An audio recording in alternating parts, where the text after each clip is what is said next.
Hey Craig, how's it going? Um, Last time on Well Dressed Bones, which was a long time ago, we had our party working on their own things after their adventure in Guangzhou, China. Mei having recovered this artifact of the ancients and choosing not to mention to the sanctuaries she was working with that she has acquired it, is trying to figure out its powers and abilities, hopefully, while keeping it safe and not, giving it away to anyone else. Not the sanctuaries, and hopefully not anyone else either. Um, as she's been doing that, she's also been receiving a little bit of information from one of her new sources that she chose not to share with the group. It seems that Kalor has gained membership into China Sorrow's library during one of her previous work trips. She found a text on a specific type of symbol magic that was fairly rare that she just bought off a mortal because she thought it was interesting, and turned out to be something not necessarily super cool to people um, who are not symbol magic people, but a very rare and valuable text that China Sorrows wanted, and although once again May knows this, but has chosen not to share it with anyone else, Kalor came in arguing for membership in the library as well as a cash payment, and ended up leaving with just membership in the library. Because, as she said to May, she's just so charming and nice, and it's just such a privilege to be part of her library. Yada yada yada. She got whammied by the China effect, so she could have gotten a lot better deal, but she didn't. But May now has access through Kalor to a little bit more research, a little bit more uh, textual sources. The caveat being that because she's not there to search, anything that needs to be searched for has to be told to Kalor so she can look it up. And the more detail you give her, the functionally lower her DC is for looking it up. So Kalor was able to come back from China's library with some extra interesting information about some of the triumvirate.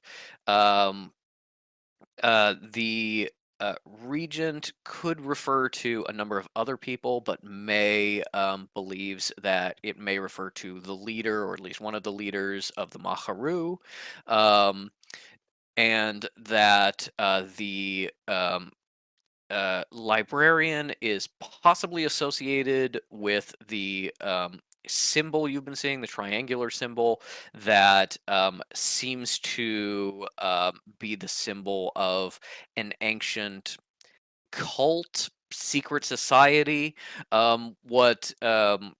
What Kalor's research seemed to come to the conclusion was it was like the original secret society, the OG secret society that kind of like spawned other more famous secret societies, which is why the triangle and the all-seeing eye has become such a symbol of secrecy and secret societies in general, and that it appears in not just um, the not just in the temple that May saw it on, but also potentially in records of other ancient societies under different names, which does imply it being, older than written records in some ways, which makes it, you know, kind of weird and maybe a little scary that the symbol is currently being used on seemingly like very recent documents, as if it is still around and has been around that whole time. Um, May also became very concerned because some of the evidence regarding this symbol regarded a potential trip that Howard Carter was planning at the end of his life to uh, getting desperate for digs, tried to scoop May's discovery in this temple that she unfortunately never got to pursue. And May has asked Galore to look into Carter and see if he ended up going on that excavation or not. Meanwhile, Fish, having been separated from the party, walking out of the safe house in Hong Kong, and going to live with the reflections for a little bit, seeming to follow Jonas's taunting to break up the group, but in actuality, sort of working behind the scenes to help with things everybody else has going on. Um, After living with the reflections for a little bit and getting to know them better, they took that time to reach out to old contacts and old allies, gather support and materials, and just inform people that they were looking for certain information or maybe looking for help in the future in order to build support for the search for Elise, as well as things having to do with these enemies and Jonas, keeping an ear to the ground.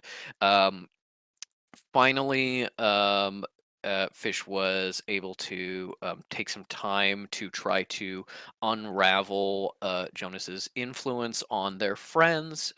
First, starting with May, and something with May, Jonas,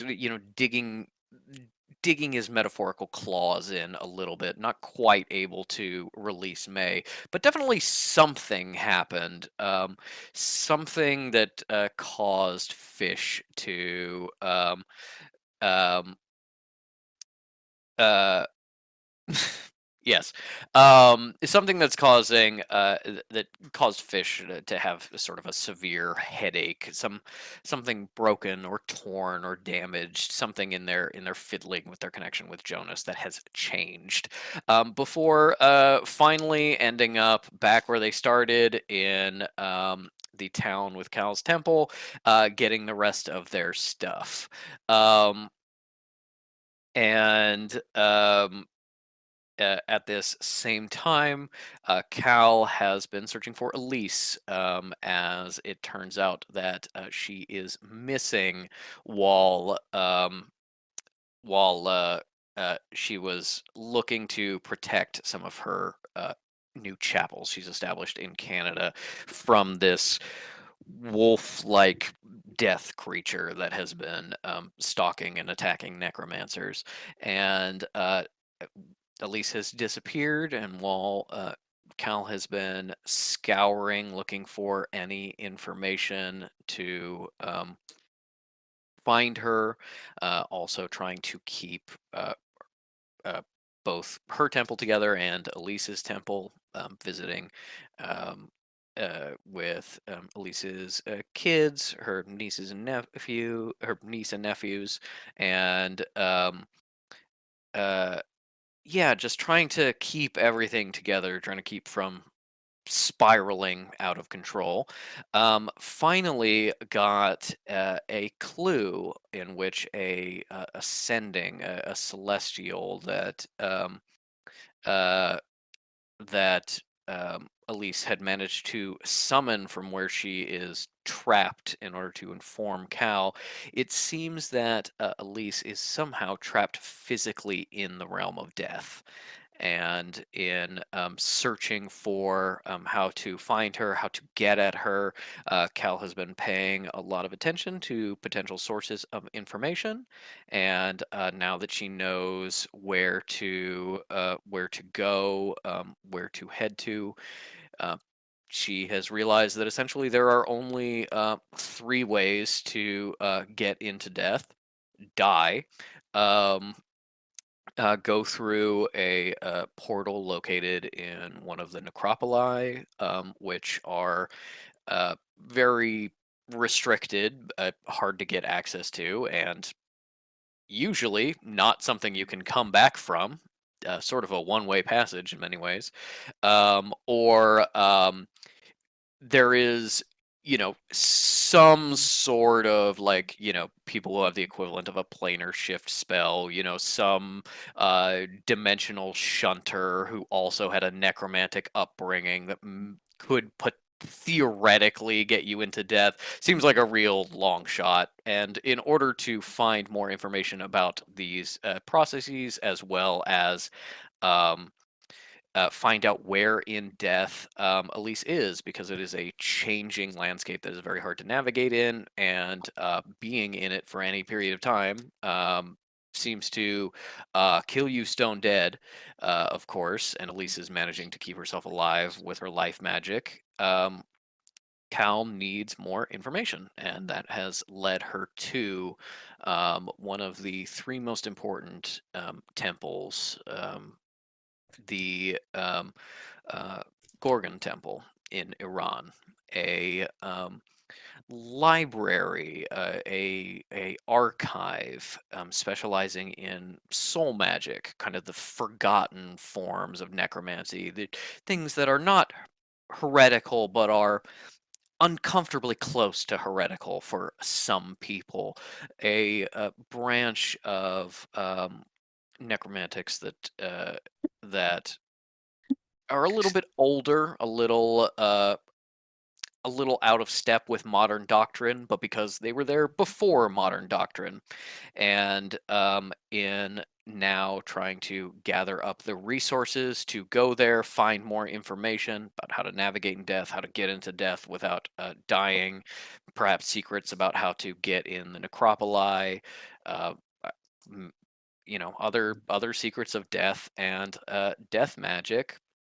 This is where it's decided to go. Um, uh, that being said, we first need to step back in time slightly for Fish, for something that happened while Fish was staying with the Reflections.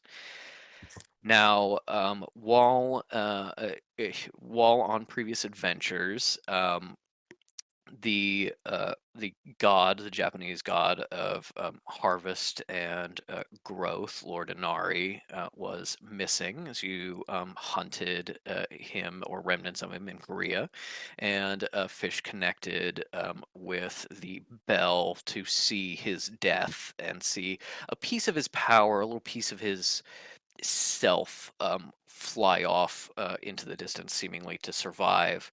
And Fish was asked by Lady Inari not just to find it, but um, since the favor of searching had already been fulfilled, Lady Inari said that if Fish can find even a piece of what's left of her brother, Lady Inari would owe Fish a favor. And Fish succeeded, finding a child, a boy in China who was experiencing some sort of magical decay in a way, realized that it was a piece of Lord Inari that had fused with this child, but not quite integrated correctly. Child too young and in no state to sort of accept the other presence, accept this magic. And Fish, with the help of Fish's reflection, managing to bridge that gap and create this unified whole. It is almost a week later when the people arrive. Um, Fish having gotten their things together, already started making some calls, already tried to rip off the connection between Jonas and May. Um, that um, Dr. Flounder, your reflection comes and lets you know that there are some people who want to thank you. Um, and as you travel back through the city, back through Guangzhou to the hospital. You are once again by the bedside of this young boy, now awake and active, just here for monitoring. This mortal science can't explain why he was sick and can't explain why he's better now. And so he's just being monitored, but seems happy and active and awake. Um, as you Where's the mother? Fish uh, always keeps an eye out for her if they're visiting. She is not visiting at this moment in time, but according to the doctors, she has been in and out this whole time. She's very much like she their family is very poor.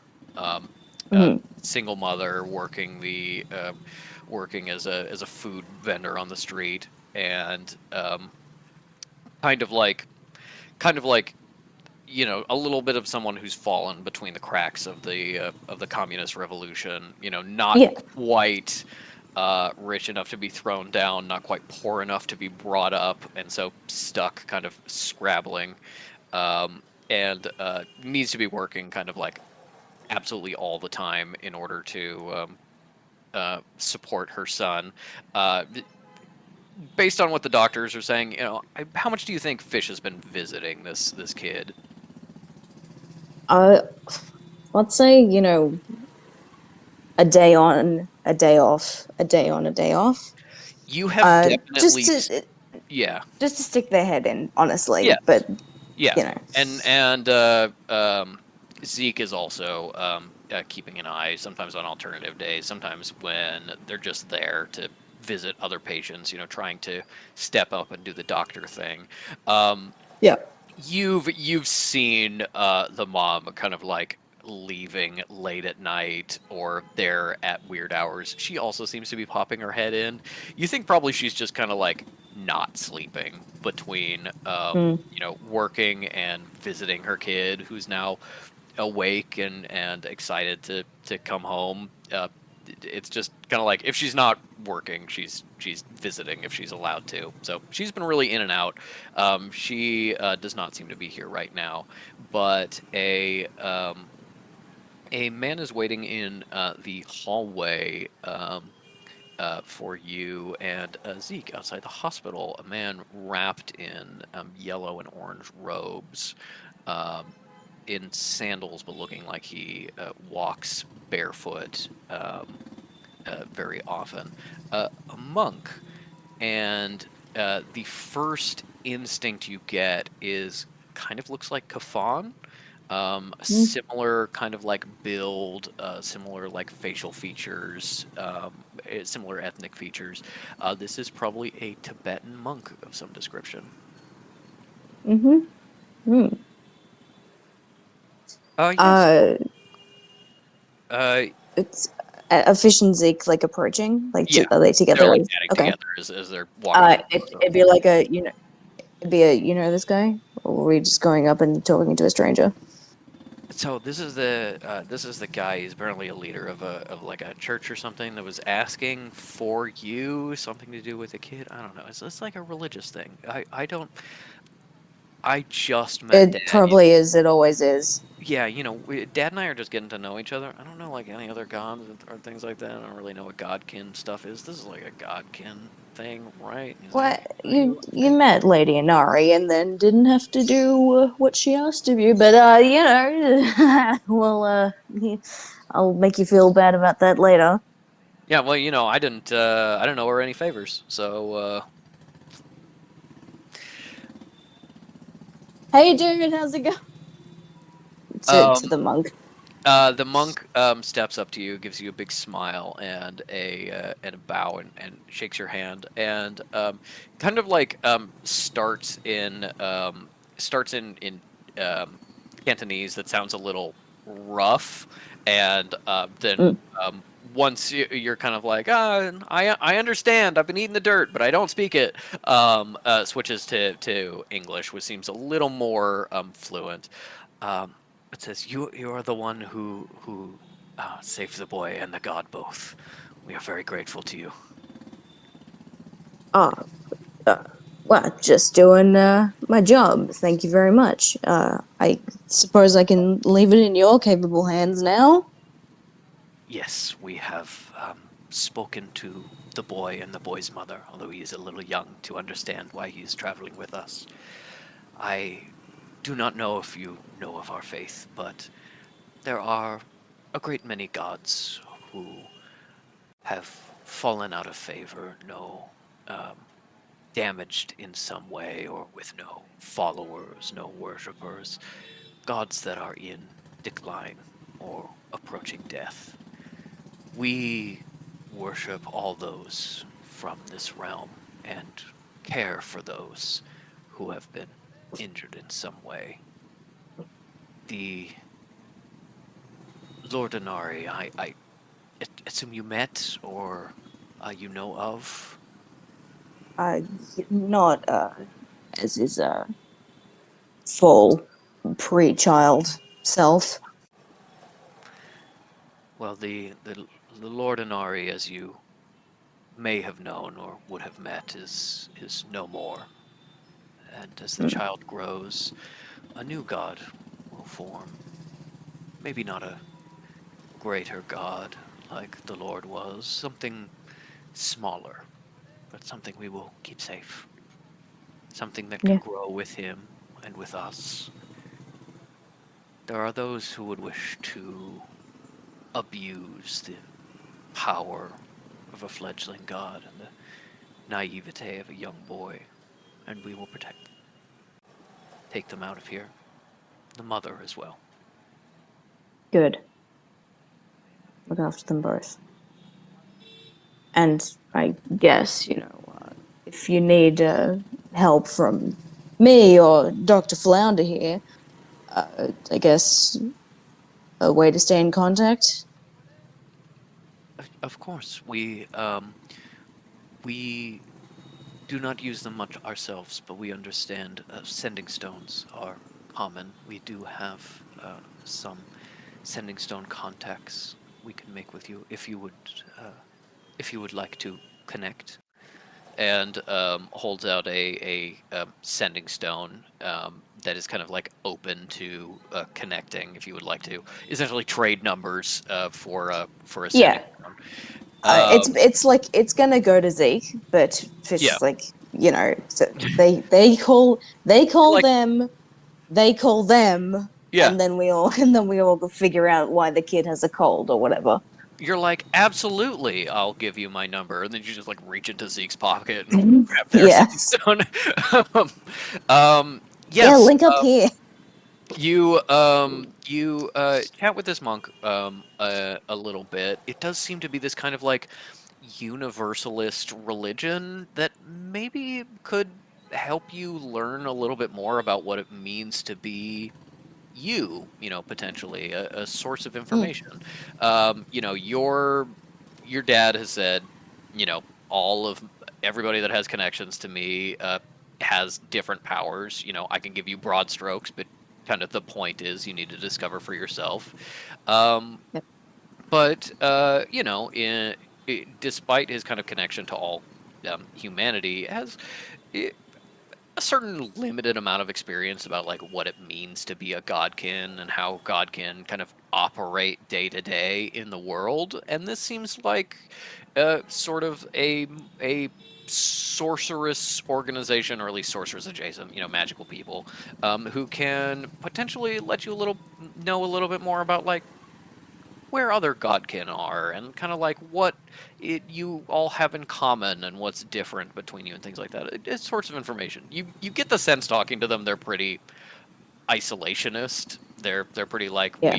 we operate in Tibet, and then we're deep in the mountains in our own like little sanctuary city, and don't really have much in common with outsiders because we are kind of protecting, in the same way that a vault protects, dangerous magic artifacts. We protect gods that have power but are injured in some way. Um, But yeah, so at least a potential source of information and a way to check in on this boy um, as he grows into something that was pretty similar to your dad. You know, your dad was two people. The god and the man, both of which like heavily influencing each other, but still to a certain extent separate entities. Because your dad joined with the god when he was like 16, 17. What happens when you join with a god and you're like 7? You know, how much does that change? You barely had a life before you've become part of this thing. What may end up happening with this boy is the development of something else, something that's not fully godlike or fully human, something that's not two separate pieces, but maybe one. And maybe that's something you want to help keep an eye on because, well, that may be something the world has never kind of seen before. Yes, very much so. Teddy is very upset about That's the implications. yeah. That's Kekano. Going. I don't know about this one. I don't know about this one.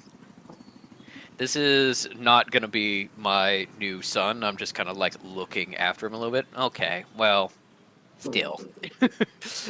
Yeah. No, don't worry. Like, don't worry about that. You're the only son for me. Um, anything on oh, fuck, what was his name? Henry, was it? Are you asking who are you trying to get this information from? Oh no, has Fish been like having any more dreams? Fish has been having dreams about Henry. They're a little like fragmented and like fuzzy. You haven't had a really like intense, living in that moment dream with Henry Hmm. in the last, week and a half or so that you've been in China. That is coming. We are once Hmm. we skip ahead to present time, gonna have one. Gotcha. So at this moment, no. Soon, yes. Um, Yes.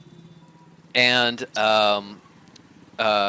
with that, the monk rejoins his companions.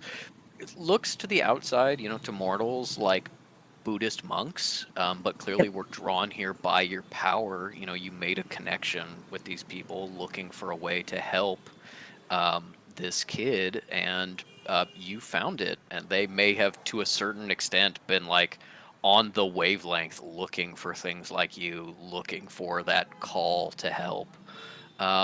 And, you don't know if you'd necessarily be welcome in this place as a godkin. You don't know if it's like, hey, we like you and we like that you're involved with godly stuff, but this is like kind of a safe place where we kind of keep that separate, so maybe stay out. But it's possible that these are people who could help you help who you are, maybe even another like safe place from you that's separate from the old haunts, separate Yeah. from the current friends that you're in a bit of a rough patch with, separate from the reflections who some want you to stick around, some want you to leave, and uh, uh, you know One wants me to stick around. yes, one wants you to stick around, one wants you to leave, and the other is like, hey, you should leave. It's not as immediate. I'm not like sharpening knives in front of you, but Chantilly's like, why are you still in my house? Yeah. Um, My house now.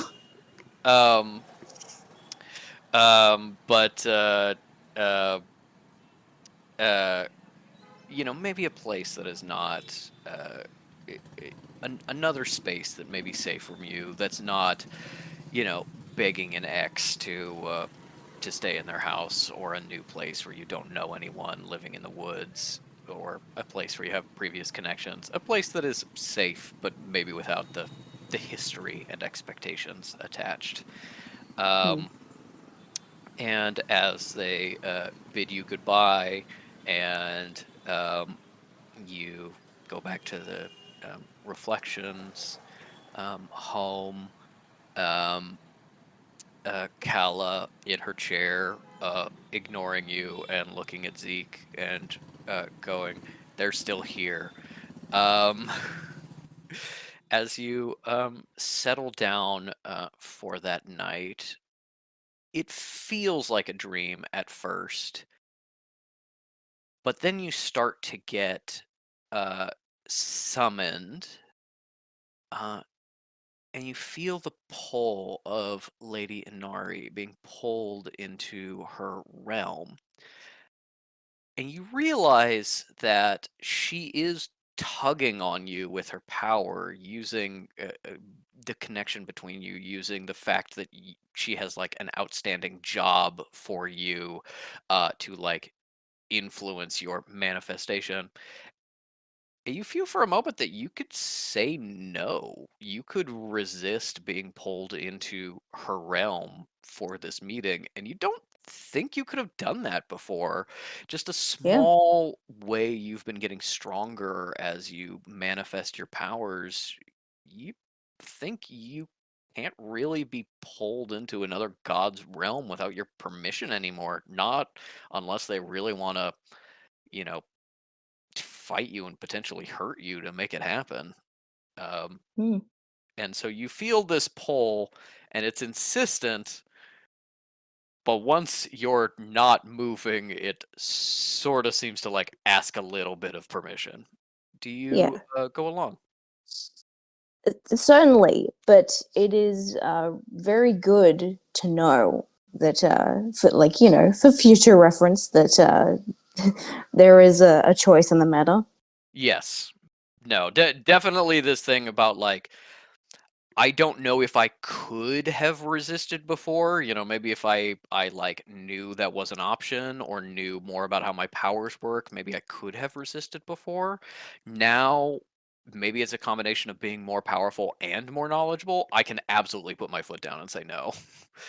Yep. uh being like you feel like maybe you could have resisted always if you were like awake and being physically pulled. There is a thing about being like in a dream state and using a like bond of debt to you to kind of pull on you that put you at a disadvantage, and being able to Yeah. go like nah Mm. is probably a little affirming, a little like, oh, I can not like go toe to toe with a god really, but like a divine being can go, let's do this, and you can go, not without my permission, you can't.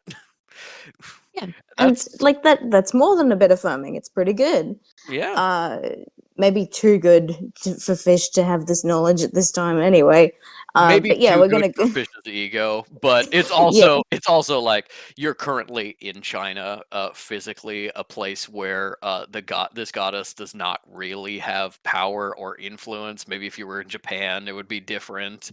yeah, She's also like worshipped, but not like is not like the Christian God with tons of followers all over the world. Not necessarily the most powerful, but not the least powerful either. yeah. Um, Probably couldn't say no to Yahweh. yeah, probably couldn't say no to Yahweh. I'm not sure really anybody could. Um, but Yahweh also doesn't ask. But Mm. Yahweh's been silent for a long time. Um, but yeah, I think maybe Fish is like, I'm hot shit. You can't pull me without my permission. And it's kind of like Hmm. that's maybe not entirely true in different circumstances, but good for you. Yes. Anyway, they're gonna go along to see her. As you find yourself within the gate of the court of the Inari.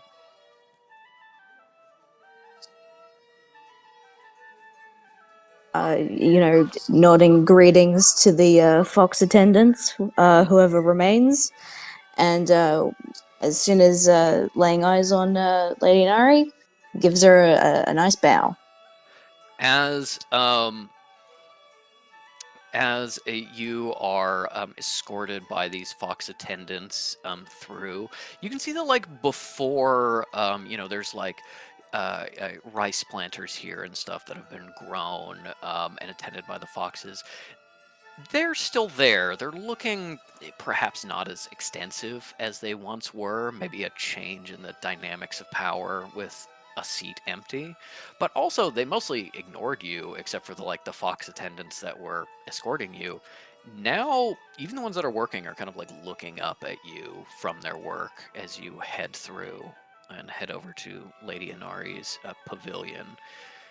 You look over. Lady Inari is the third sibling, and you look over to the first, the house that would have been Lord Inari, his court, and you see a woven rice strand rope stretch across the entrance. It doesn't look. It doesn't look. You know. It doesn't look abandoned. It doesn't look run down in any way, but it does look closed to a certain extent, waiting for a lord that may or may not ever come back. And as you are brought forth into Lady Inari's chamber, you find that Lady Inari is not alone. She is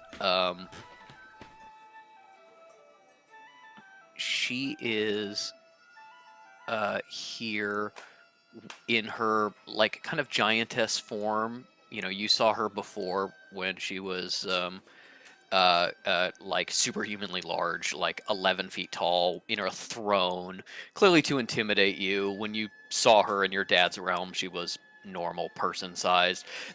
That's an effect you've never seen your dad do, but also your dad doesn't seem like he wants to like intimidate you or show off how powerful he Yeah. is in a way Lady Inari Oh, but might. he totally could. But he And one totally day, could. so Yeah. will I. Yes, exactly. But as you enter, you see that while she is on her throne, she is not alone. There are other figures with her, and you see the fox-like features and family resemblance. She is here holding court with not just herself and her attendants, but all of the surviving siblings. Ah. And though they are stepped back a bit, letting her handle it, you can see her older brother, the second child, more senior to her, and now in charge of the Pantheon with Lord Inari gone, looking a bit more powerful, drawing the eye, almost a magnetic field of power drawing you to him. But standing in the background and taking a backseat to her as she gestures you forward and you go into the bow, she says, "Rise, fish." Yes. Thank you, Your Grace. You have found our brother, or at least a piece of him. While we are saddened that he cannot return to us as of yet, there is debts that are owed for the attempt. As we are grateful to you. And there's a little bit of like body language of grateful, of being like, she would have preferred to do this privately, about like, yeah, I owe you a favor. And having all of her siblings here being like, we're witnessing this oath, is like, I cannot get out of it. It needs to genuinely be a favor. I can't half-ass it. These are witnesses.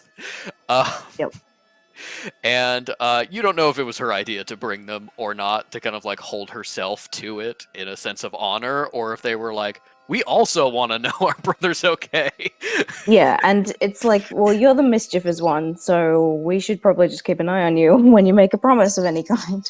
Yes, no, she is the goddess of mischief, of tricks, of foxes and theft, and therefore definitely the one of the siblings most likely to kind of squirrel out of a deal. But there are witnesses, so she probably can't do that anymore. So she says in kind of like overly rigid, formal language, and as well as like posture, being like,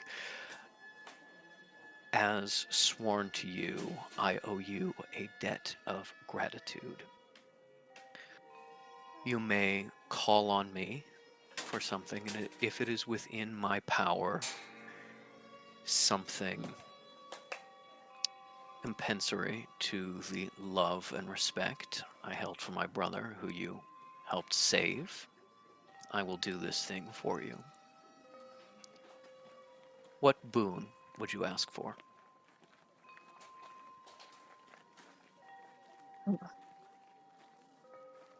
Grace, that I very much appreciate this. Do I have to have an answer right now? Um, she, uh, uh, she like kind of like the like soft smile becomes a little rigid as you see in the background like one of her sisters like crossing her arms and smiling a little bit and going as, as she goes, no, of course not. Could of course call on this boon whenever you wish at some point before your natural death. I will listen. Come forward. Thank you, Your Grace. And Maybe I I'll think, visit you after your next birthday party. yes, that would be splendid. If you would like to use your boon as an invite for festivities, that could certainly be arranged. Uh, her siblings are enjoying her discomfort. It's very clear that they're all like, yeah, yeah, fucking got her. Good job. They're grateful to you for saving their brother as well, but they're also kind of like, your understanding of the mythology is like they're all fairly serious, like workaday gods of like rice crops and rice wine and the like traditional harvest festivals and natural places and things like that, like very like working man's gods, and If she's I kind may, of the blue collar outlier in that way. gods. They are blue collar gods in in that way, and she is still blue collar, but definitely the only one among them who's like tricksy and mischievous. People will sacrifice to for me to convince me to do something, and then I won't actually try to do it. And so they're like, yeah, no, we do enjoy seeing someone get a little bit of comeuppance on our sister, and we are genuinely grateful to you. Um, so she gestures you forth to connect with her. She kind of holds a hand out to you as you step forward, and is sort of like as sort of like a little snipe, a little get back. She's like, and of course, if that boon calls upon the help of my siblings as well, I'm sure they would be happy to lend their power. And all of them are just kind of like, yeah, absolutely. That's not a dig at all. That's that's totally fine. I don't resent having to be part of this in the same way you do. Just doesn't work. But she tries to regain a little bit of her power as you Yeah. step forward and take her hand. Yes. You feel her draw out just like a little spark of connection with her. It's not a full connection like you have with human beings or even like you have with your dad. Nothing that Jonas can manipulate, nothing that you can really like call on or pull on in any meaningful way. It's too small and too slight. But in a way, you've kind of got like her private phone number, and so Mm. you only have to like try to reach out at a point and ask for your boon, and she will be able to do that anywhere at any time. Depending on what you ask for, it may take a little time to kind of like pull together, but you could be, you could be dying and take a moment to ask for your boon or something like that. It only takes a split second to reach out now that she's given you this connection.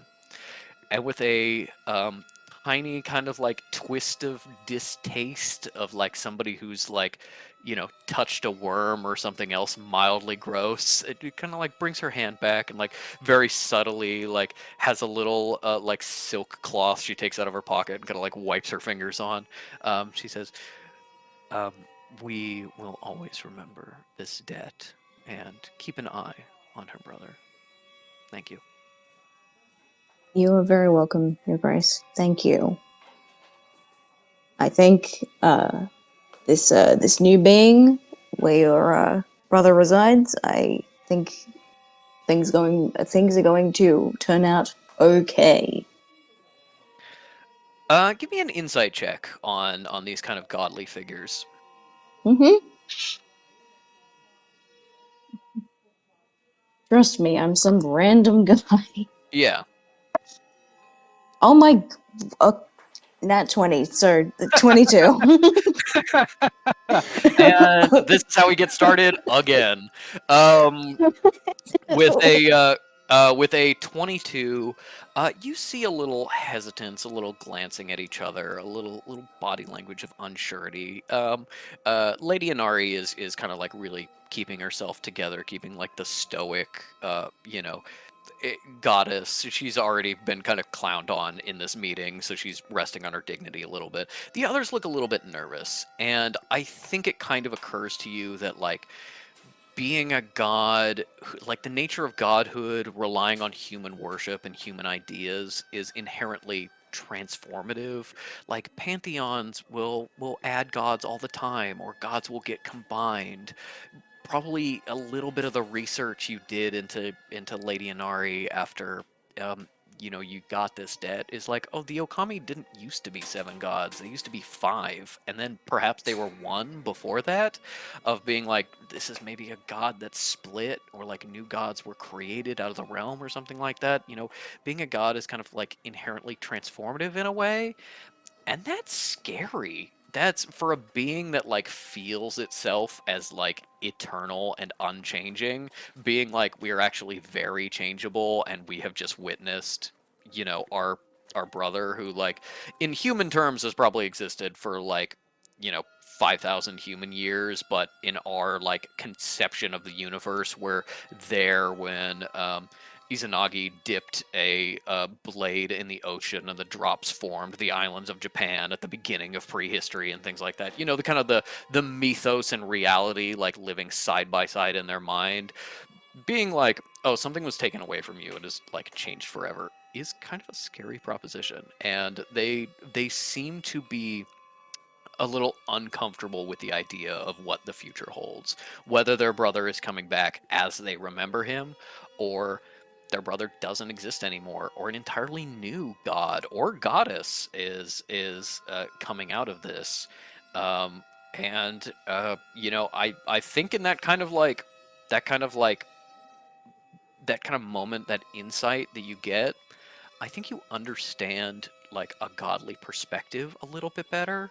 You also understand how yours is so different from theirs, because you don't always know where you're gonna sleep, who you're gonna hang out with, if you're gonna pick up and move tomorrow, or you're gonna be here for 3 months, whether you're gonna start a relationship with somebody, whether you're just gonna hang out with your dad, whether you're gonna meet your reflection and kill them, or meet your reflection and be friends with them. Life is about change and chaos, and you never really know what's gonna happen, and that's kind of what it means to be human. And so, as you kind of weigh up this godly side and this human side of yourself, you realize, you're not really either. And with this like insight into what gods are like, I think you just have some thinking on the nature of your power to do as you are escorted out and leave the realm.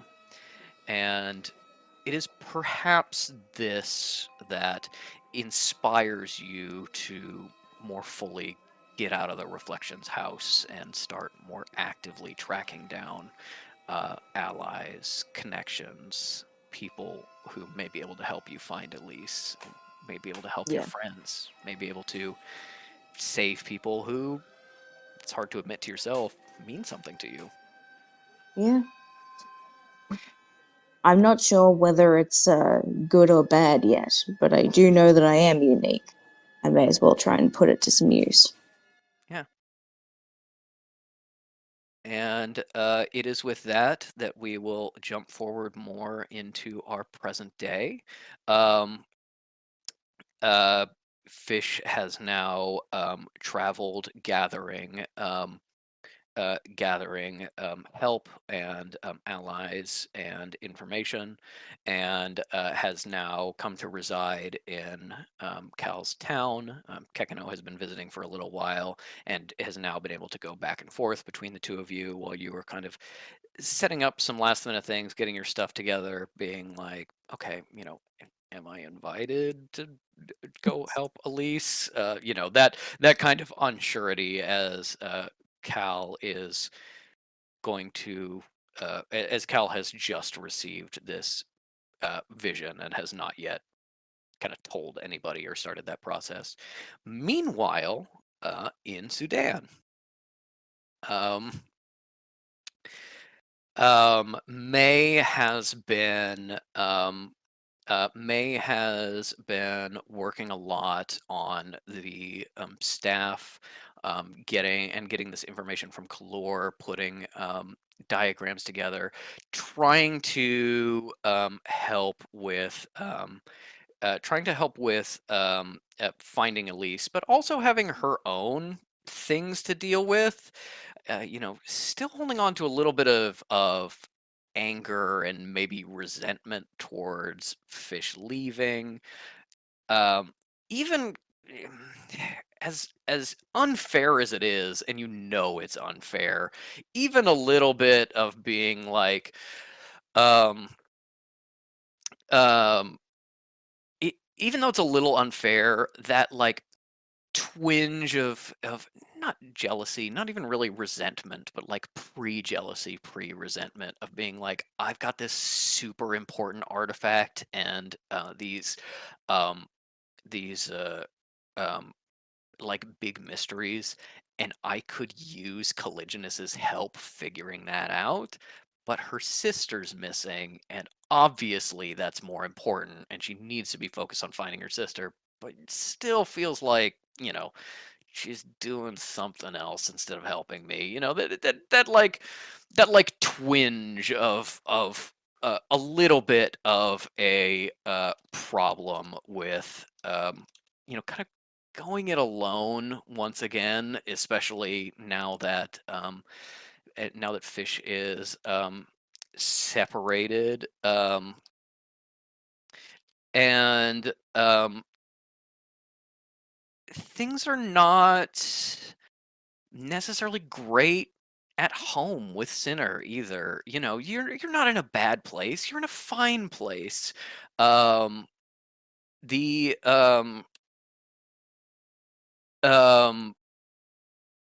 the relationship isn't bad in any way, but you've been focusing on your own work. The spare room has been transformed into your workshop. Um, um, and you've just been working on this important object, and Sinner seems to have been kind of diving into his own work, making sure to give you space, making sure you're still eating and drinking and taking care of yourself, not entirely being obsessed with the rod. A lot of like knock knock knock. Hey May, it's like 9 p.m. I haven't seen you out here to eat dinner yet.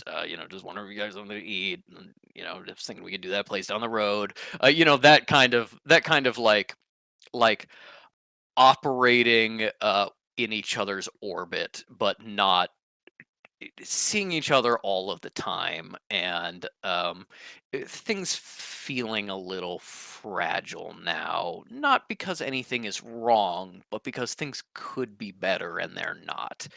Um, and that is why there is one day Cal is about to have a is about to be visited by a celestial that is going to deliver a message from Elise, and you have finally cracked a pretty big piece of this artifact. You think there may be some more secrets to discover, but they require like a depth of knowledge of how magic works that you don't think anybody really has. This may be information that just kind of like died with the ancients, and this rod is maybe the secret to like learning some of that, experimenting with magic as a concept.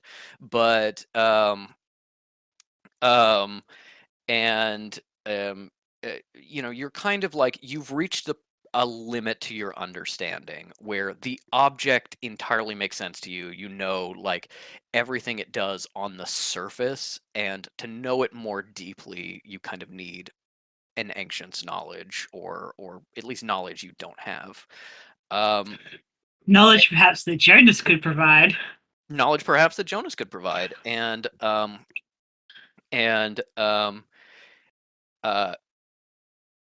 something that uh, perhaps you are now being more informed about what this thing does. You are now starting to once again grapple with the question about being like, do I give this to somebody? Do I lock this away? Do I use it for myself, for my own experimentation to figure out more about it? Does it help me with Jonas in some way? What do I do going forward? And as you have reached this point of like success, but still questions, you find yourself needing a little bit of time to do some wool gathering, wander around, visiting the market, things like that. And as you leave to head out, go for a walk, see maybe if there's something interesting to get for dinner or things like that.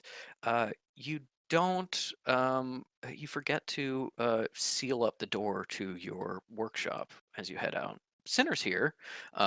He's exercising, lifting weights in the other room. It's a day off for him, which is you feel like becoming rarer, but you've been working on your own things. So you're not sure if that's true or not. You haven't been paying close enough attention. Um, as you walk out, do you tell him you're heading out, or are you just kind of distracted? He is like in the middle of something, but you know you can bother him anyway. He's your boyfriend. Um, You always have bothering that's rights. true. That's true.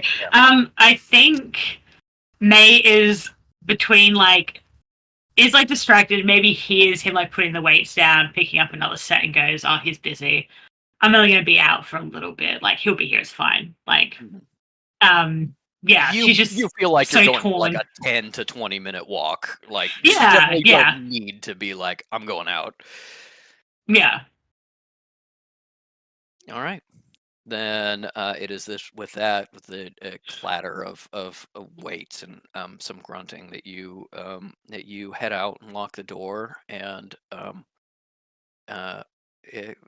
go try to gather your thoughts. And Hmm. so, with Sinner not knowing that you have left, finishes his workout, starts to wipe down, goes to knock on the workroom door, where you've been all this time, uh, maybe to offer you some lunch, something to drink, want to chat, and door opens slightly. He's seen in here, of course. You don't always have your door closed. You're not always shut up here, but never unsupervised at any moment. Never a moment for him to linger and look. Um, and well, sometimes May's a little distracted. Sometimes May's deep in thought. Uh, so he says, "May, you in here?" As he pushes the door farther open, steps inside. May has used this space to sort of develop her gadgets and gizmos, experiment with new symbols and things like that. And Sinner has seen it in that state before. And um, as he comes in, uh, he uh, he sees that all of her work stuff, all of that like previous workbench stuff, um, Jesus, um, is um, is like shoved off to the side and under the benches and away and kind of messy, and just the workbench is dominated by this artifact. The pieces of experiments and scraps of paper and notebooks and measuring devices all over everywhere. This one object dominating the room and just taking over. And as Sinner sees your not in there, looks around a little bit, calls out to you in the house in case you stepped out to the kitchen for a moment. Curiosity gets the better of him just a little bit. You haven't really been sharing anything. So he runs his fingers lightly over the artifact, trying not to activate it or do anything to mess it up, and starts looking through your notes. Just these things that you have on top. Just checking, flipping through.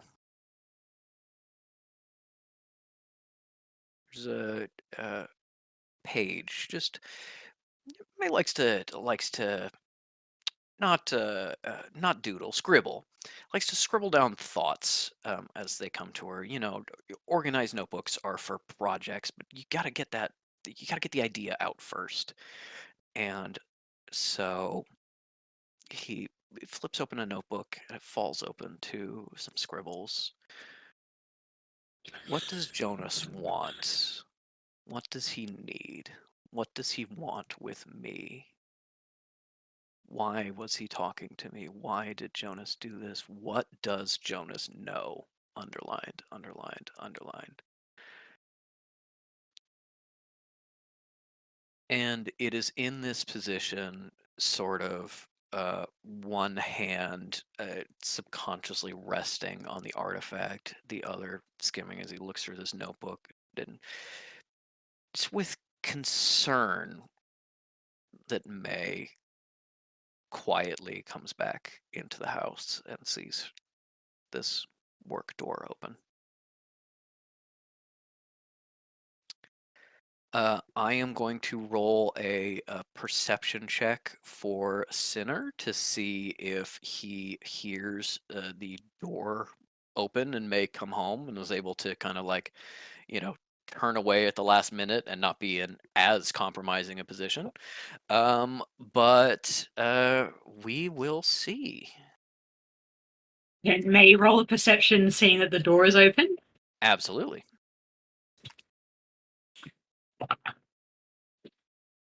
That's a 25. Okay. I You love my see perception. You see the door is open immediately. Honestly, just the way your thoughts have been running, you probably don't even realize you've been doing this, but subconsciously, when you come in the door, you look at the door to your workshop first thing, even before you look for Sinner. The artifact is what's on your mind. That is what you focus on when you step through the door. And as you flick your eyes up, you see the door pushed open and hear a little sound of movement inside. With Sinner's 17, he hears you kind of step into the house and is able to step away and throw the notebook closed, but you do catch him in the you catch him in your room. Oh, May, I was just looking for you. So I think the moment that she saw the doors open and heard someone was inside, May had her hand on her pistol. So she steps into the room like hand on the pistol ready Mhm, for something. And like even when she sees Cinna standing there, like next to it, for a moment her hand's still there. mhm. Um I just stepped out for a walk. What are you doing in here? Sorry, I was just looking to see if you wanted lunch or anything like that. Wasn't sure if you couldn't hear me. Yeah, just it's interesting. All this stuff you're working on. I'm gonna have May roll for perception to see if she can tell if anything's been moved or Okay. touched. Yep. Is that Absolutely. alright? Yep. That is a 22. To someone else, May's work surface does not look like chaotic necessarily, but it looks to a certain extent random. What's out is what you were working on and referencing most recently, but in a way, your workspace is burned into your mind because this is what you've been focusing on so much, and you have a method, and so you can glance over and see that the uh, rod has ever so slightly been rotated as if someone was touching it, maybe just starting to lift it out of its cradle ever so slightly. And on the right side of your desk, some of your idea notebooks, some of your paperwork has been moved. Not in a way that's obvious, but as if someone had picked something up, opened it, flipped through, and set it back in not exactly the same position. Um and so remind me what Sinan just said. That's Um, interesting uh, stuff. Yeah, just like Yeah. he's trying to play it cool. You can see a little bit like he's not concerned that you had your hand on your gun because obviously that makes sense. But then when it lingers for a little bit, he's a little bit concerned. He's trying to like just be like, oh yeah, no, this is entirely innocent. Um May says, yes. It it certainly is. Did you touch anything in here? It looks like something's been moved. And I guess I'd rather it be you than someone else. Oh, I just I was seeing if you left a note or anything saying where you were going. Uh, I didn't touch the staff, whatever this is. That's I know better than to mess with your experiments and such. May's gonna roll insight. Okay. Um, it's an 11. Do you mind? Can I use Flash of Genius, even though Yep. this is just a short little scene? Yeah. Yep. That pushes it up to a 16. Okay. You know pretty much instantly that like if somebody is leaving a note, that note is on top of the paperwork. You don't need to move anything. So that like doesn't pass the sniff test immediately. But you're like, it could be an honest mistake. He nudged something, he knocked something over. Specifically being like, I didn't touch the artifact, which is to an outside perspective, Sinner being like, no, I didn't mess with your space. Everything's But good. she definitely didn't touch that. Everything's fine. You were like, Sinner is lying to me, and Sinner was messing with things. Now, you don't know if he's lying, to hurt you in some way or in a suspicious way. He is lying to you. Mm. And May thinks back about, if Jonas is in her and through Fisher's magic, then Jonas could also be Hmm. beyond that. Um, I think she like looks at him for a moment, suspiciously, um, and says, "Well, if I were to leave a note, it would be on top of the paperwork, wouldn't it, Sinner?" Yeah, of course. No, I just must have nudged something. Mm. Well, I'm glad you know better than to touch it, considering it's dangerous. Dangerous, yeah. Right. Well, then, I was looking for you. Now that I finished my workout, do you want to go get lunch? I was thinking of trying this new place across town. No, I think I should get back to work.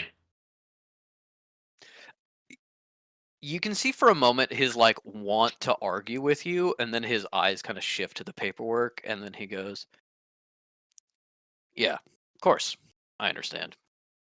Yeah, If you want to bring back something, I'd appreciate it, but I think I'd better focus. yeah, no, of course, especially since this is so dangerous, you want to study it and then kind of you know do something with it, right? Talking about locking it up or something. Yes. Be a dear and close the door on your way out. Yeah, of course. Kind of like the room's like a little too small, so he kind of has to like wiggle past you to get out and close the door behind you. Y- again, in an objective sense, Sinner is like, this is a dangerous object that's in our house. I don't want it here, and I don't want Maze to be focusing on it. May being in a little more paranoid mindset, maybe like, Sinner wants to steal this before I can lock it away. At the very um, least, yes, Cinna wants to take this out of my control. Yeah. yes. Um, and as he slides out, he closes the door. You hear him say something kind of as he's closing the door, like, "Yeah, I got some paperwork I need to work on too. I'll just grab something and we'll have working lunches." He's kind of like not talking to you. He's kind of like mumbling to himself as he walks past you. God. Closes the door.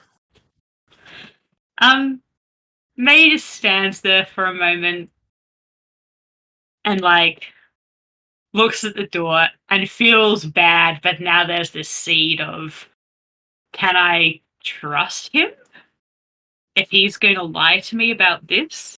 And I have, after him reaming me for lying to him and being so honest with him from here on out, now he's going to start lying to me about this. Like, does the door have a lock?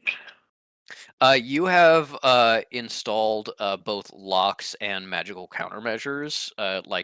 You've carved symbols on the inside.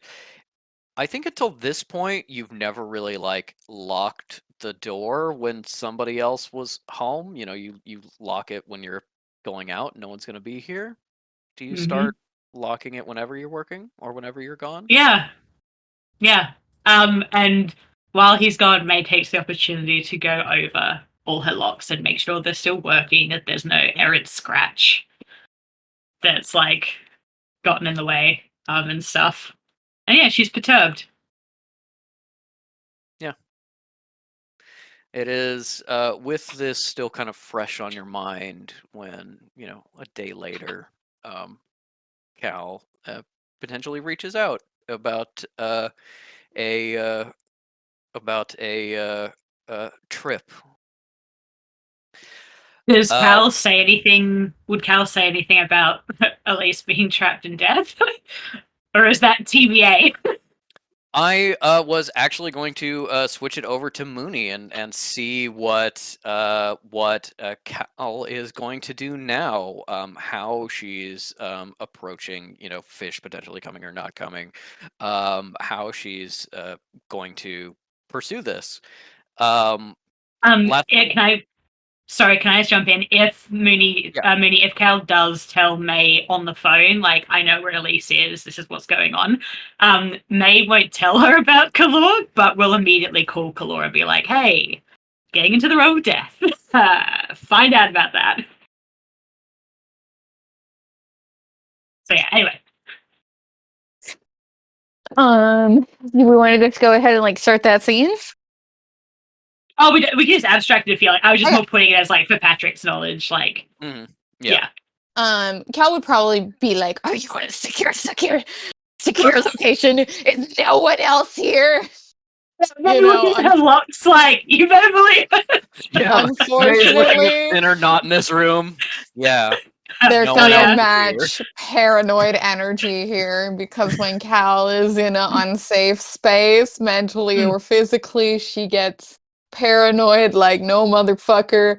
And unfortunately, she, as much as I will be like, "Oh, May," she's like, "Yes, keep this up, more paranoid. I'll feed you." Um, I've been having some problems with Sinner. Good. He was never good enough for you. Cut him out of your life. no, she's Informational gonna be like, security. I feel like the artifact. I don't know. I thought he might steal it. She'd be like, he definitely is stealing it. He's a spy.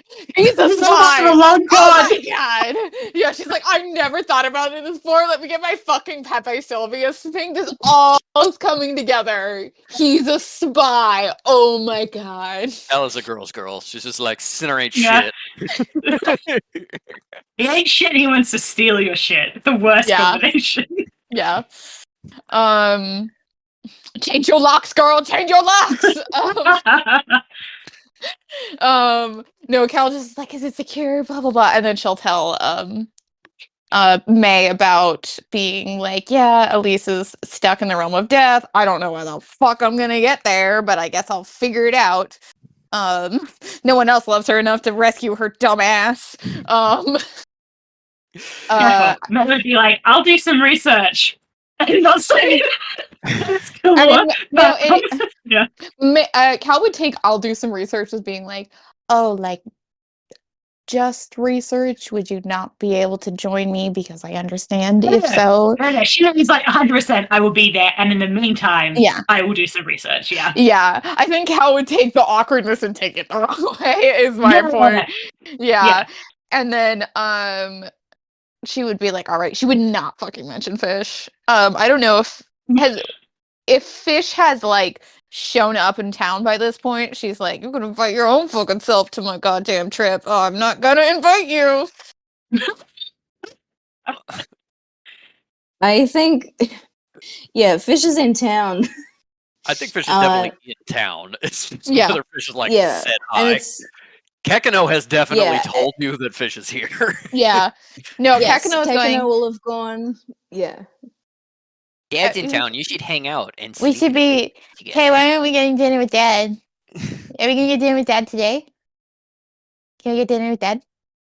Patrick, can I be a retch and request a Mace in a goodbye scene at some point before we start in earnest? Yeah. Cool. Anyway. I'm good. I think that she calls May. It does give her pretty much all of the information. I think clocks May as being weird, and it's just like, this is clearly about me.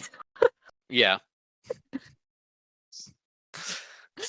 sorry for being so weird that my sister is in the realm of death. I know Yeah, I'm being a That huge is my inconvenience fault. right I now. know I am asking for something, and that makes me a horrible person.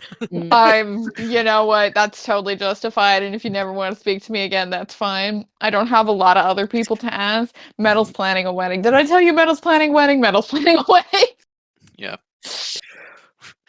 Meanwhile, May is like that low key dehydrated of just being like, I've been focusing on a task for so long to just ignore all else that like I think I'm good, but I am coming across as weird to other people. There's two girly pops being crazy as fuck. Fish, Mhm. are you ready to be the sane one for the first time in any social group? There have been other times. It's just when Yeah. everyone else is fucking plastered, so it Yeah. it will be weird. Yeah, point of housekeeping. I want to remind you that you have invited Beliala along for this mission to go Right. to. I did forget that. She tells you that she has actually been there before, very briefly, when she was at her old temple before it got kind of absorbed into Pagan's conglomeration. She went with a senior staff member. She essentially reports to you. She's like, people there are kind of weird, but the place is it's good. It's a good library. Didn't get to read that much. Didn't get to research. Had to be an assistant. There's a test to get in. Can't get in without a test. Like a test of necromancy? There was, I remember 3 tests. One was a test of necromancy, sort of an understanding of necromantic magic or something like that. I passed that pretty quick, so I don't remember the exact qualifications. A expression of faith. That one was a little weird. I just kind of like they just asked a very like open-ended question, and I just answered, and then they said okay, and I was like, so did I pass or and then they just moved on. Um, uh, and also a gift, a gift for the library, something something written about a death, I guess. Um, I uh, I was just reading a book that I brought, and my senior cleric, who was bringing me along as an assistant, didn't have a sort of entrance for me, so I had to give up the book I was reading and then get another copy, and that was annoying. Oh, and was it like another edition or something like that so the It page numbers was, can match up? Oh, yeah. I'm so sorry. I traded a first edition for a second edition. Oh, maybe we can get it traded back this time. Um, like Hal's like, so this will be the case for non-necromancers as well then? To my understanding, yes. I don't know. I think there were non-necromancers there. I didn't talk to a lot of people. Um, there were people without robes, so maybe Yes. not necromancers. Yeah. All right. Oh, I'll keep that in mind. Also, not in character. This is how Fish becomes a cleric. um. Yes. So, yeah, Cal's like, okay, all right, we'll have to prepare and get the gifts for the others potentially. She's saying others despite being like Fish isn't coming. Yeah. Uh, Cal stumbles for a moment of the existential question of if I bring Kekino, does Kekino also have to do the tests, or is there like a pet exemption? What like he's our where's service that line? animal. Yeah. He does not count. This paperwork says that I get to bring him anywhere I want. Mhm. He's got a little vest. It's got a patch on it. Legally, you're not allowed to ask. um, yeah, so Cal's like taking all this information in, like stuff like that, and just like okay, and was gonna kind of like plan accordingly for it. Felt like I had another thing I wanted to say. It was just the cleric snapper joke. Uh,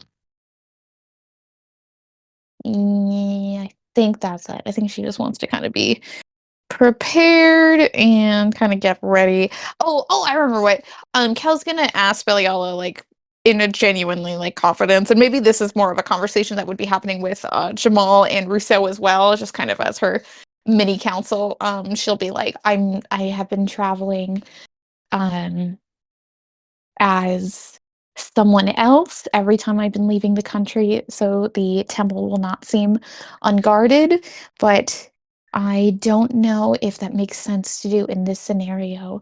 Obviously, they really will only be accepting me, especially me with guests who are not of the faith, if I am in my own form.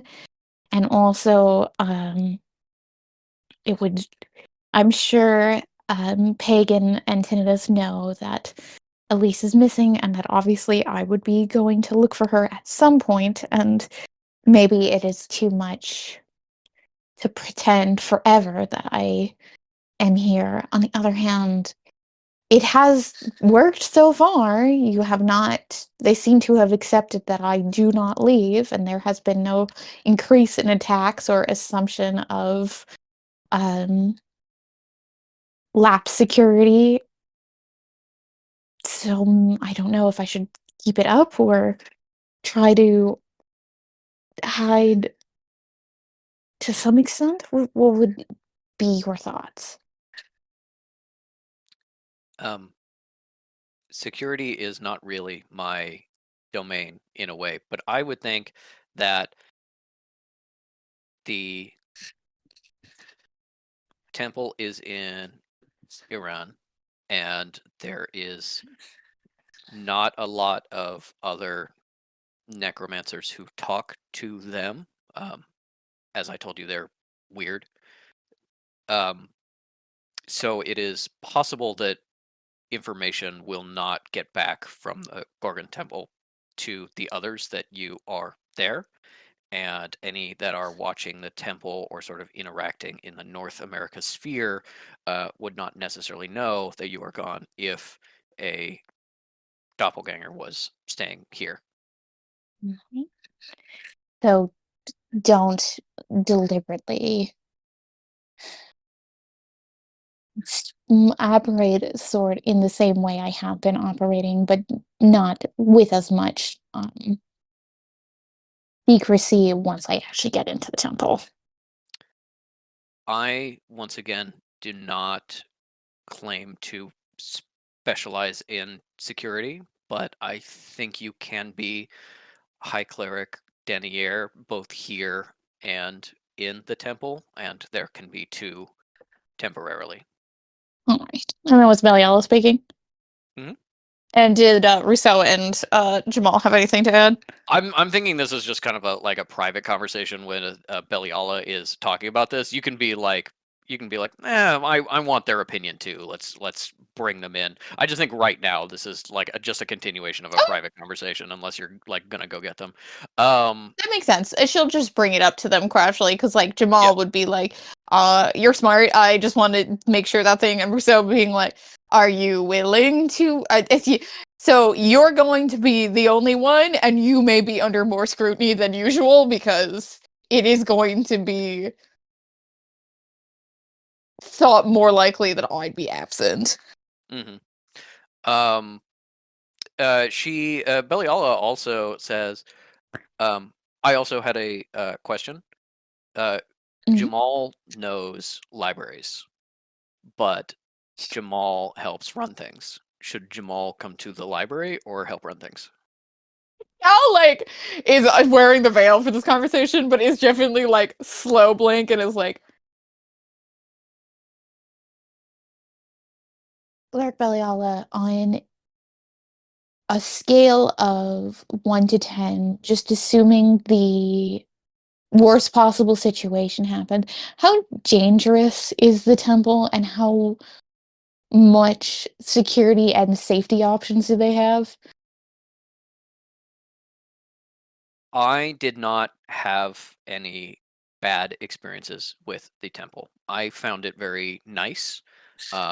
It's a cool temperature and secluded, not too noisy. Um, I was told that if I fought in the temple or attacked someone, I would die. Um, so there is a certain amount of danger in the security. Um, there is when you were studying at the catacombs, did you study the idea of a body farm?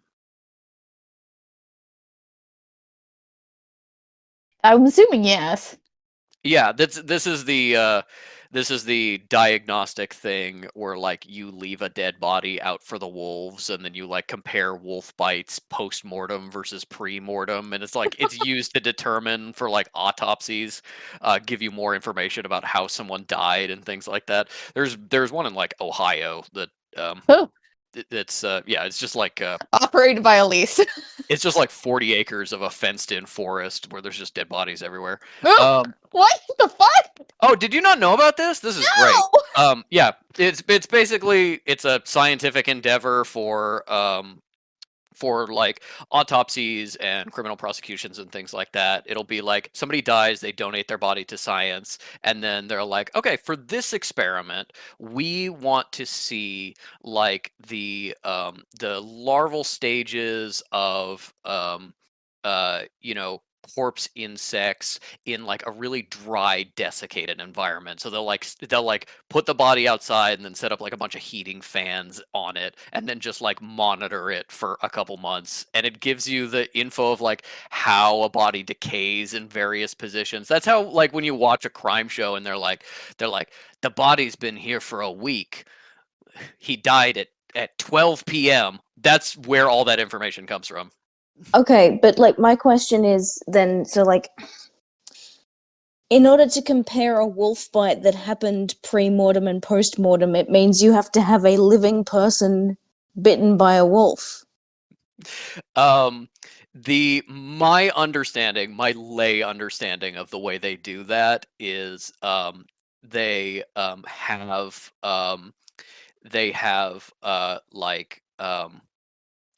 they have like sometimes there's like a live animal, sometimes it's like a cast of jaws that they have that they clamp on the dead body to do the effects, and then they compare it to like photos from hospital records from people who like Oh. naturally had a wolf attack or something like that. I Boring. don't think Anyway. I don't think they're like, and now we throw this living person to the wolves. This is a canonical conversation between Cal and Fish. It's happening. So they just have like a live guy running from wolves and they see what happens when he gets bitten. No, it's from like hospital records. Boring. Boring. Yeah, I've seen this one. I've seen this video before. That was a good one to send. I'm not going to scrub through it right now, but if I remember correctly, this one does not show any dead bodies because it's the news. It just talks about what happens. Boring. Yeah. Okay. But yes, Beliala is like, do you know what a body farm is? Did you study that in the catacombs? And the real answer is probably. Did you study in dead body school? Of course I did. Of course I did. You think I went to the dead body school and I didn't take dead body class? Please. Beliala essentially said there was a staff member who kept saying that people who misbehaved in the library would be put in the body farm to compare death injuries after they had rotted. That was the big threat, which I think is wonderful because I think in libraries there's too much of a tendency to want to crack spines or dog ear pages or things like that, and really something should be done about that. The killing people seems a bit extreme, but I respect it, and I think it's like Cal is like, clearly they weren't talking about like small physical damages to the books, but you know, good to know where you stand. Yeah, good for you, sweetheart.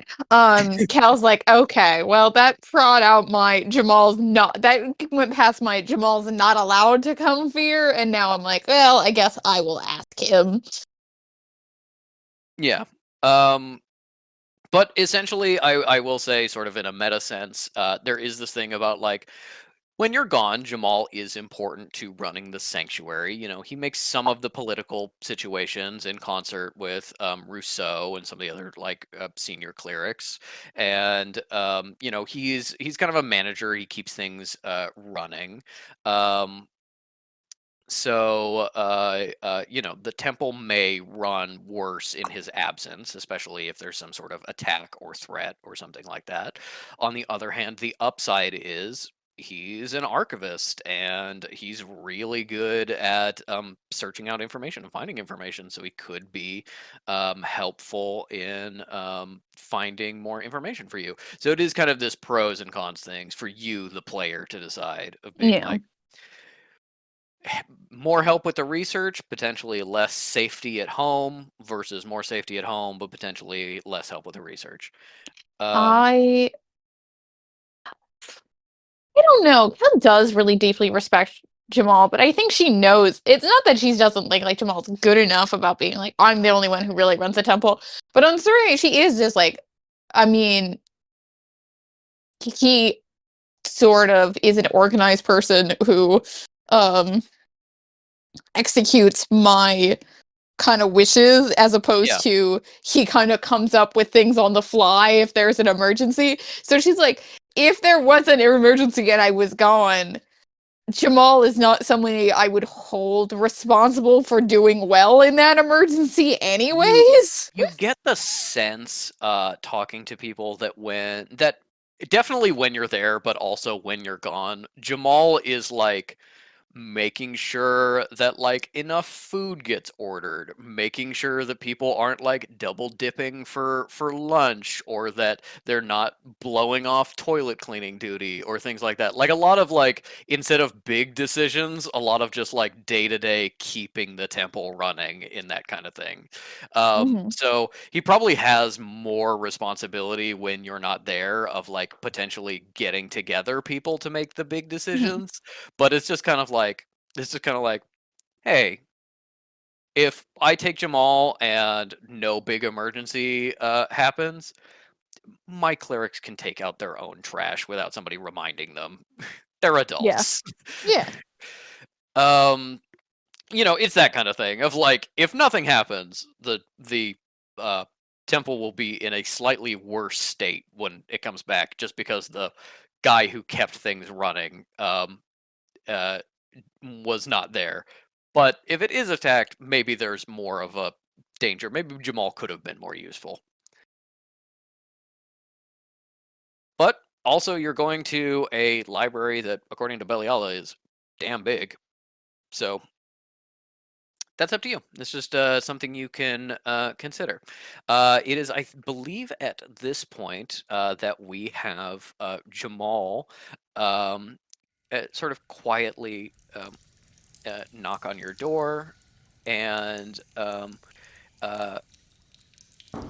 as you say, enter, comes in carrying Kekano. He goes, "Hello, good agent." Good. I'll say this is deliberately wrong. Good afternoon, Techno. It's morning. Good morning, Techno.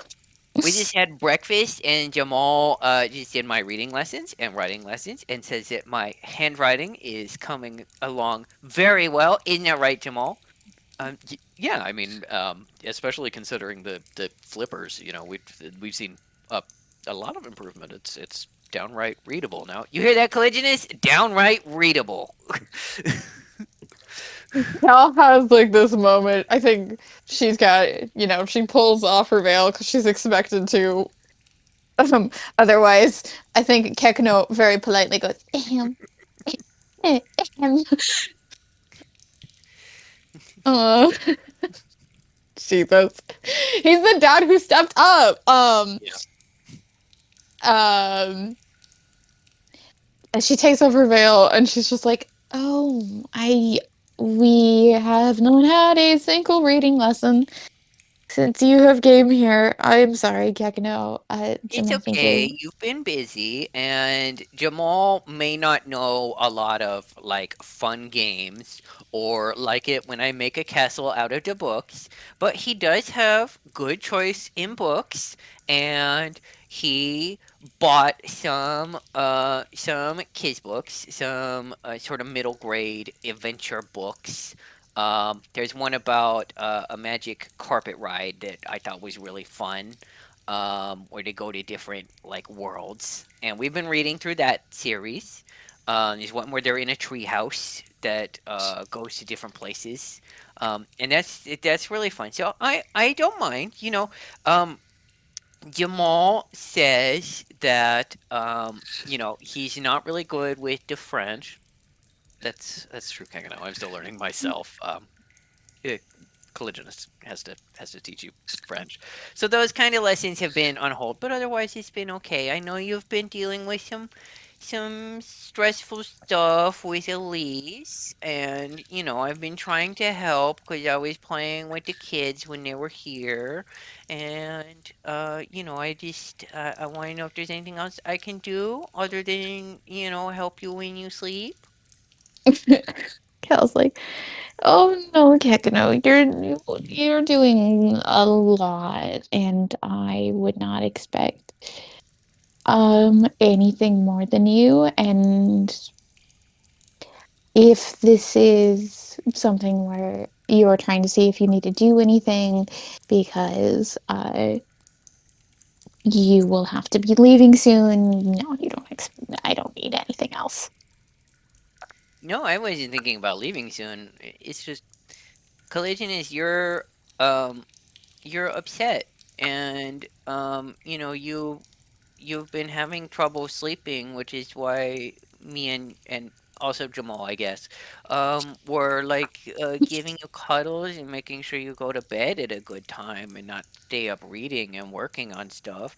So it just, I want to know that you're okay and everything's gonna be okay. I don't think I need to leave. I mean, I am going back to Dad's today, because he's been here a little bit, and I've been visiting, and he wants to spend the day with me. Um, so if you want to come hang out with Dad and I, that would be fun. But yeah, otherwise, I don't think I need to leave. Cal goes, no, I don't. That's really what I meant though. If you and your father are leaving town slash not, leaving town, having escapades and adventures and etc. and all of that, that's fine that you can do that. And I don't mind that at all. You are free to do that. You don't feel like should not feel like you owe me anything else, Kekano. Well, Dad was, I think, joking about running away to it was a cold place. It was like Russia or something. Um, but I know he was joking. But I said that we wouldn't leave until you were feeling better or you found Elise, because it's sad when I get sad because I don't get to see Swifty very often. Um, but that's kind of like, Swifty's not really my sister, but she's kind of like my sister. And I get kind of sad when we're not together and she goes away. I can't imagine someone who I was with for a lot longer who had to leave, and they might be in danger. Like if you were gone and maybe in danger, like Dad was gone or maybe in danger. That's sad and scary, and I don't want to leave you when stuff is sad and scary. Cal like sits on this for a second, and then she's like, well, you don't. If obviously you would need to get your father's permission to do anything. If you want to be accompany me with this mission, Oh, are we going somewhere? Is there a mission? oh yes, we're just going to another necromancer temple first, and then after that we may be going to the realm of death, which you should not be coming to. Okay, but this will help us find Elise, right? Hopefully. Okay, I'll go get Dad and tell him to come.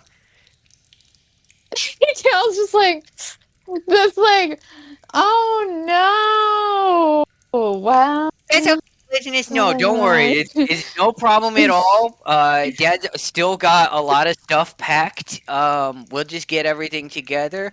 Jamal, if you could carry me out, and maybe if you could pack me the next couple books in the series, that would be great. And yeah, we'll head on out. Don't worry, Collisionist. We'll get all ready, and we'll come with you. Cal's like looking to Jamal and is like, "Are you accompanying him to his father's residence?" I wasn't planning on it, but now that he's asked, I guess I'll walk over there. Cal's like, "Let me know how that conversation goes, just so I have a indicator, and then I needed to talk to you about the trip itself." Yeah, of course. Do you need? Is there like anything in town you need, or anything like that? Anything I can do for you? I don't know why my brain immediately went to tampons, necromancer period. But I mean, he's that guy, so. Yeah. Cal is like, no, it's okay. Can you give me that cake I like? Yeah, of course. No, I'll stop in on Mary Sue and see if she's baked any more cakes. This is probably like the most basic bitch, like apple cake, like no Yeah. frosting, like something like that. Yeah. And it's also like this is a small town, so there's not like a bakery. There's someone who makes it in their house, and then if you're local and you know, you go up to their door and be like, "Hey, did you make any cake? I'll buy it." Cal like gives Jamal a quick kiss on the cheek and then immediately go back to work. Is this me desperate for a Jamal fish scene, which I haven't gotten in ages? Yes. Yes, it is. Um. Cool. Um. As you know, you dismiss Jamal and Kekino. Beliala also takes her leave, as you've got to now kind of consider, like, you know, getting some sort of gifts for everybody. It's the thing is supposed to be like added to the library, and the library is, as far as you know by reputation, just like about death. So you're like, I don't know what like restrictions or limitations are on this. Can I just like buy a very basic necromancy primer like I had in school and just give a copy to everybody? Or I like, will say, does it I need to think be unique? Cal is a little more creative and she is like, I'll tell May to write up just a quick little primer about her experiences with death in her field, and I'll have Fish talk. Not not the Fish is going, but hypothetically if Fish was going, I tell them just to fucking write up, or if they don't know how to use a typewriter, dictate for someone to talk about their experiences with death gods. All right. Yeah, that sounds good to me. As you're settling back down in your office, and the others are leaving to go about their tasks, you know, prepare for the trip, kind of get things settled here. Jamal's taking Kekano. As the door opens, you see there is a young girl standing outside in kind of a guard position. She found a Is there a new one? Is it the same one? no, it's the same one. Oh, She hasn't been in the guard position recently, or at least before. And I think now that you're thinking back, you're like, I was really sleep deprived and distracted. She might have actually just like silently started guarding me again these last couple weeks without me noticing. You see, she from somewhere got a knife that is like what would be like a big knife for an adult, but she's a very small child, so it's like a full machete on her hip, like proportionally, um, that she got from somewhere unknown. And you see Beliala like walk up to her outside and do like a weird little crouch onto her level and go. Um, Hello, Flem. Uh, sorry, forget Flem's full name. What? What is? has she taken her name now? Yes. She has not taken her last name. She's taken Adrienne. Yeah, I was gonna say, I don't think I did Adrienne. not interpret that as a child. Yeah, no, she's just Adrienne right now. Yeah, she's taken the first part of her taken name. So technically, but she hasn't completed it yet. She says, um, she says, Initiate Adrienne, I have a question regarding security that the High Cleric asked me that I wasn't sure I could answer.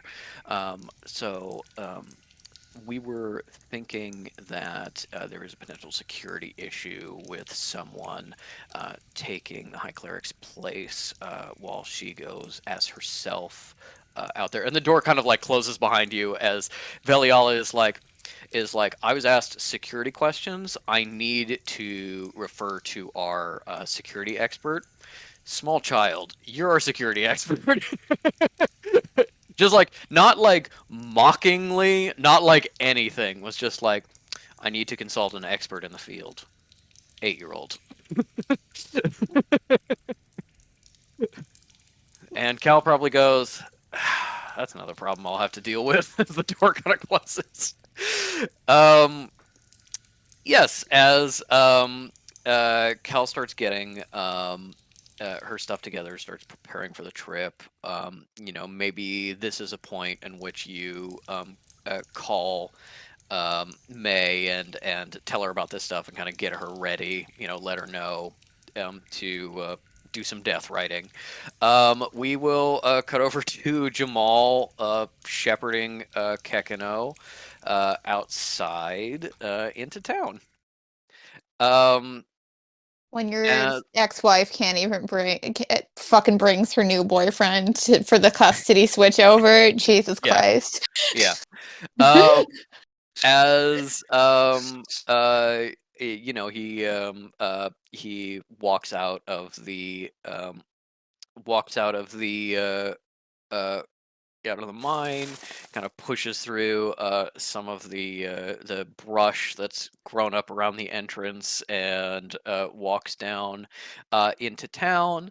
Kekino is looking at all the sights and waving to people.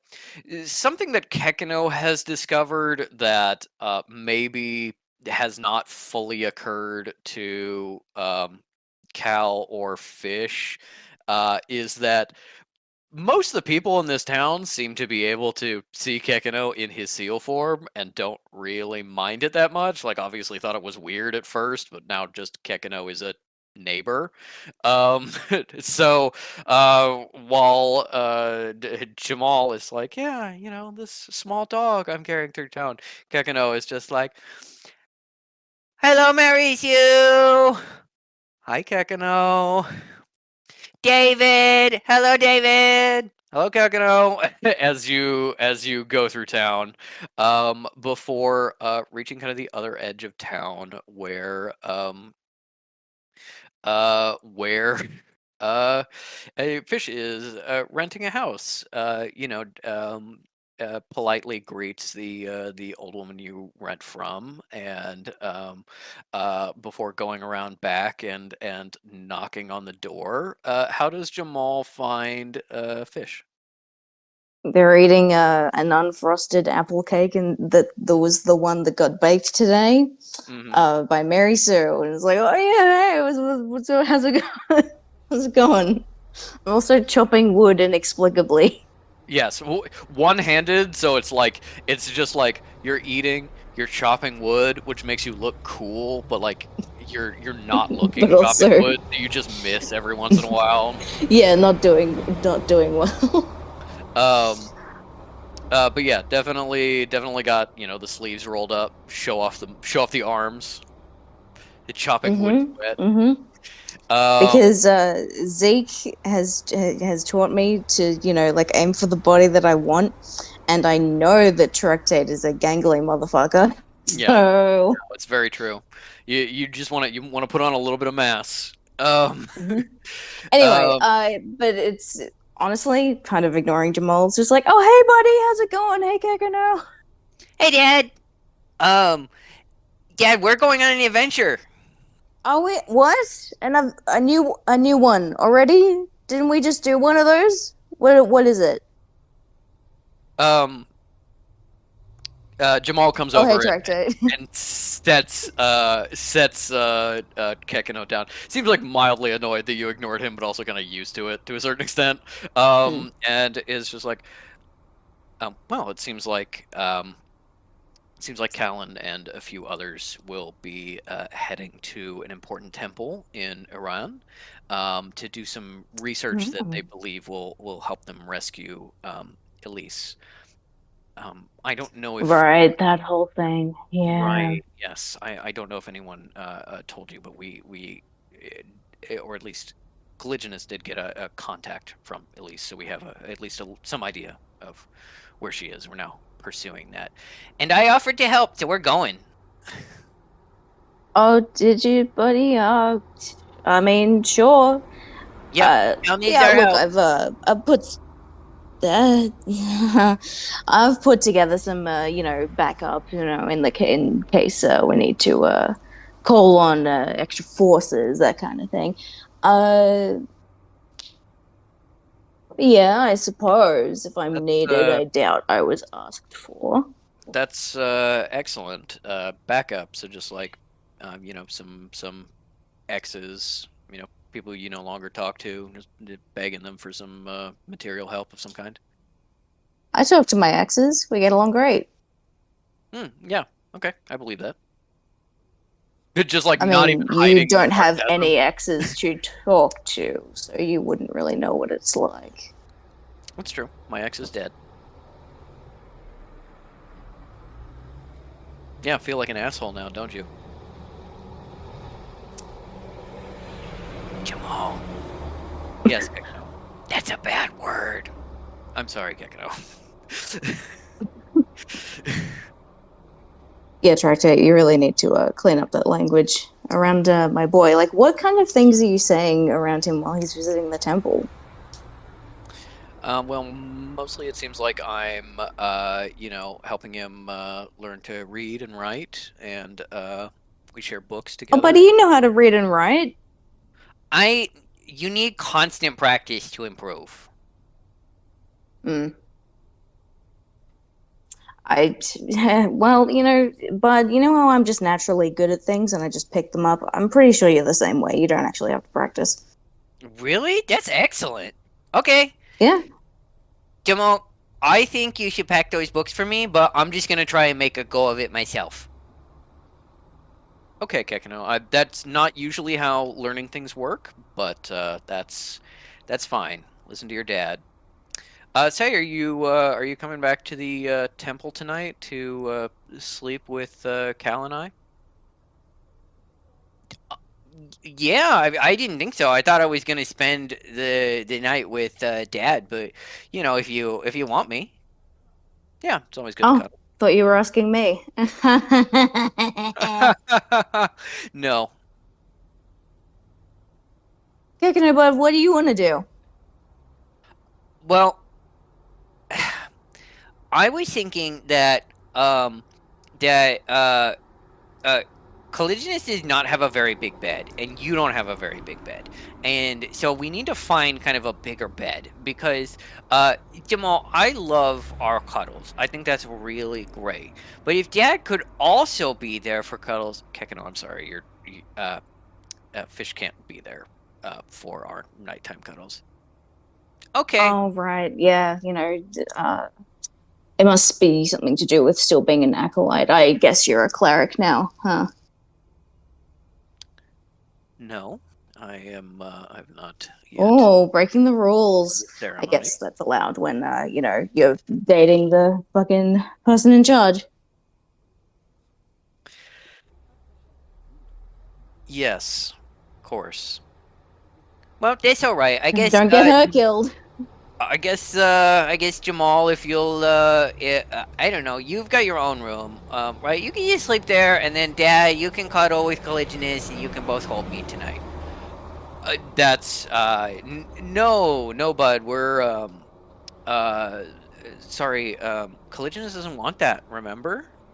She said that she doesn't want that, and she's never gonna want that.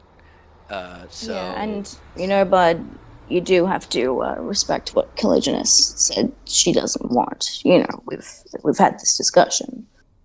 Yeah, I know. I understand. Mm-hmm. Yeah. But whatever makes you happy, because I fully support you, my son, and your happiness. And Tractate, you also do you. You gonna be coming on this mission? I mean, probably not. Again, acolytes not invited. Perhaps we could hang out. Yeah, Maybe. Maybe we could spend some time together. That'd be great. Kekano staying or going? I'm gonna stay with Dad tonight. I was with you and Collisionist last night. Alright. Well, I guess get packed, Fish. What? I'm not I thought I wasn't coming. What? What? No, Dad, you're coming. You s- We're gonna go. Oh, We're gonna help Collisionist. oh, okay. All right.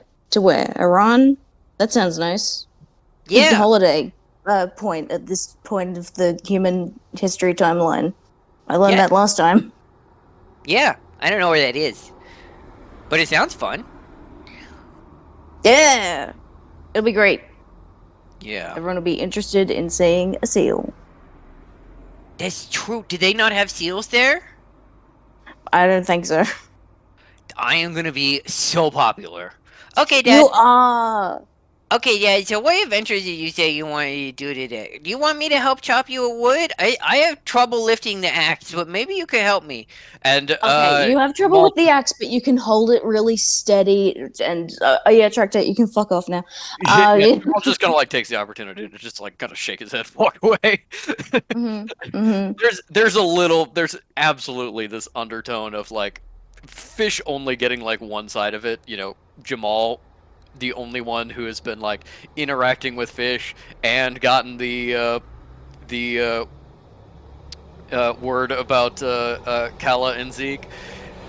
Jamal to Kala is like, oh, that's really odd, but you know, that's not you, obviously. I love and support you. And then talking to Fish is like, hey. Okay. By the way, Fish, I don't think they have discussed it at this time, but if it ever becomes a thing of like, well, you know how your reflections are dating, Fish will be like, what? No. Ew, gross. What? What? Just to fuck with him more. Yeah. He probably at this point does not want to give you the opening. Is purposely avoiding it. 'Cause Yeah, also he wants to avoid exactly. but yeah, he leaves you Kekano, and you guys can have a fun day. And you know, Kekano wants to come on this trip, and it seems like you are at least soft invited. Okay.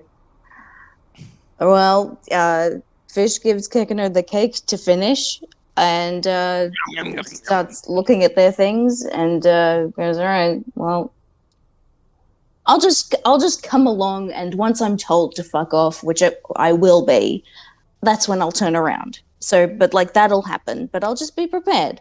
So, like, I'll just follow them to the airport or wherever the fuck, and when it's like Fish stay, I'll stay. But then the moment never comes." Mm-hmm.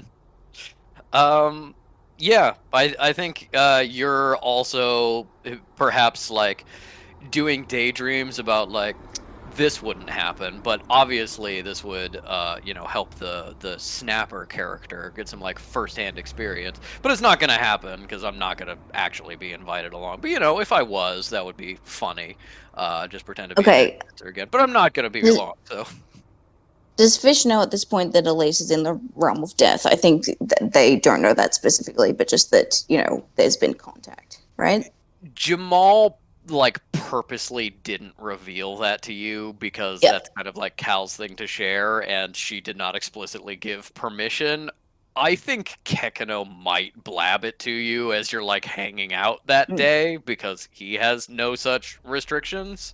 But that, I'd say that's kind of a character choice for you if you want Kekano to kind of like blab about it, or it be a little bit Oh, more. I think no, he'll be talking about like the magic treehouse or whatever instead.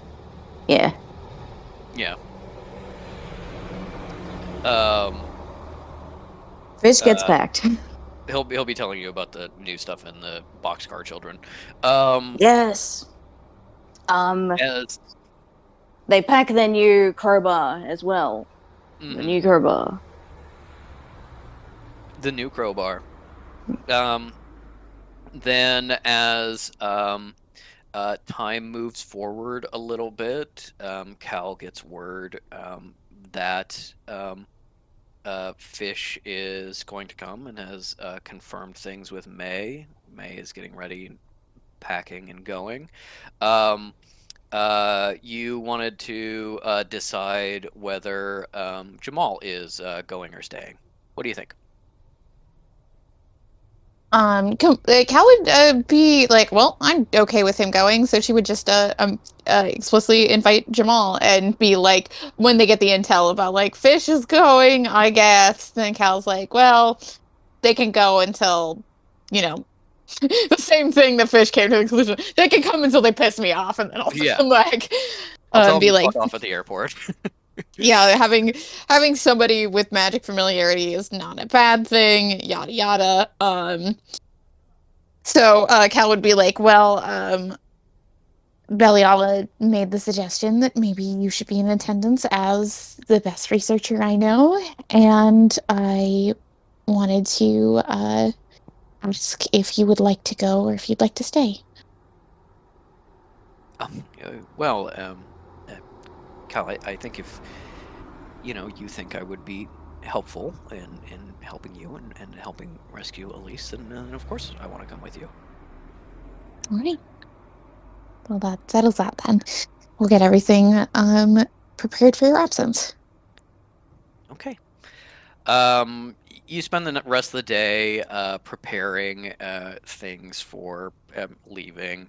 Rousseau is going to be kind of like, at least nominally, in charge. Whether she's in disguise or not is up to you if you do the two Cals thing. But Rousseau will just kind of be like running things in the background. You unfortunately know that Rocky is great, but you can't put him in charge of anything. I think as well that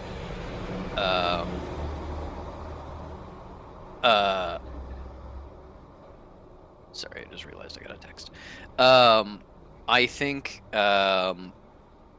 as well, Flem's mom being a kind of like not abbot, but functioning as an abbot for her little group for a number of years since her husband's death, is also kind of like quickly establishing herself as more of a leader, and is willing to kind of step up and help Rousseau. So I think you think like the temple is in good enough hands. Maybe not fantastic hands, but in good enough hands. Mm-hmm.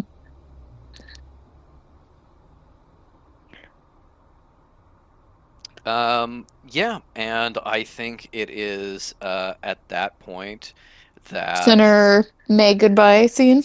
yes, that's what I was going to say. That May has started packing up her stuff, probably grappling with, do I just seal up the rod in the room or do I bring it with me? And trying to make that decision, maybe influenced by Sinner's intrusion a little bit. Yeah, pack things up and get ready to fly. It's up to you if you want to fly to Canada just to then get on a plane with the others and fly to Iran, or you can meet them there, which is obviously much closer because you're not really halfway because you're not on a direct flight, but on a direct flight path, but you're way closer to Iran than they are right now. Yeah, no, 100% would just make them in Iran. Okay. But yeah, as you're packing up, getting things together, getting ready to go, what decision do you make in regards to the rod? I think May is feeling paranoid, and this is the era of making bad choices. I think she's going to take it with her. She's gonna take it with her. Okay. Yeah. You do the necessary things to make sure it comes with you on the plane rather than being a sort of a checked bag. Hmm. This is back in the day when you can just be like, here's an extra $20, and they go, sure. Um, but yeah, you decide to pack up your things and maybe uh you know, seal and lock the doors anyway. Hmm. Maybe hide some of your paperwork and things like that, and get ready to leave. Um, um, as you are like getting all this together, um, Sinner is working again. It's not a day off again, unfortunately. And you're kind of been losing track of the days a little bit, just being in your hidey hole. So you're like, I feel like this is usually a day off. I don't know. Maybe he's working more. Or there was an emergency or something that he had to come in. But as you're packing up that day for a kind of evening flight out to Iran, you catch Sinner with still just a handful of hours to spare as he comes in and sees you putting your things together. Oh, May, what's going on? I've just got the call from Collisionist. She knows where Elise is, and we're going to figure out how we're going to get there, which may be a bit difficult considering it's in the realm of death. So we're going to a What? temple to do some research, see if there's some way to project ourselves there. And Okay. yes, I'm not particularly thrilled by the idea, but she needs me, so. Um, he kind of like hesitates for just a bare moment before stepping forward and getting closer to you. Definitely being like, this is an interaction that would have been way more chill and relaxed and cool like a couple months ago, and especially after what happened the day before. But he is like, uh, I always worried about magic as a threat to me. For my part, I just had to worry about punching things. Realm of Death, huh? That's crazy. It gets kind of like 1,000 yard stare for a moment and goes, "Yeah, no, it's a scary place." I mean, if you have any tips, I know you've been there. Yeah, do you hear that? Does May hear that? No. I don't know, but May's just like, here, what? Yeah, nothing. Never mind. Right. Uh, yeah, it's yeah.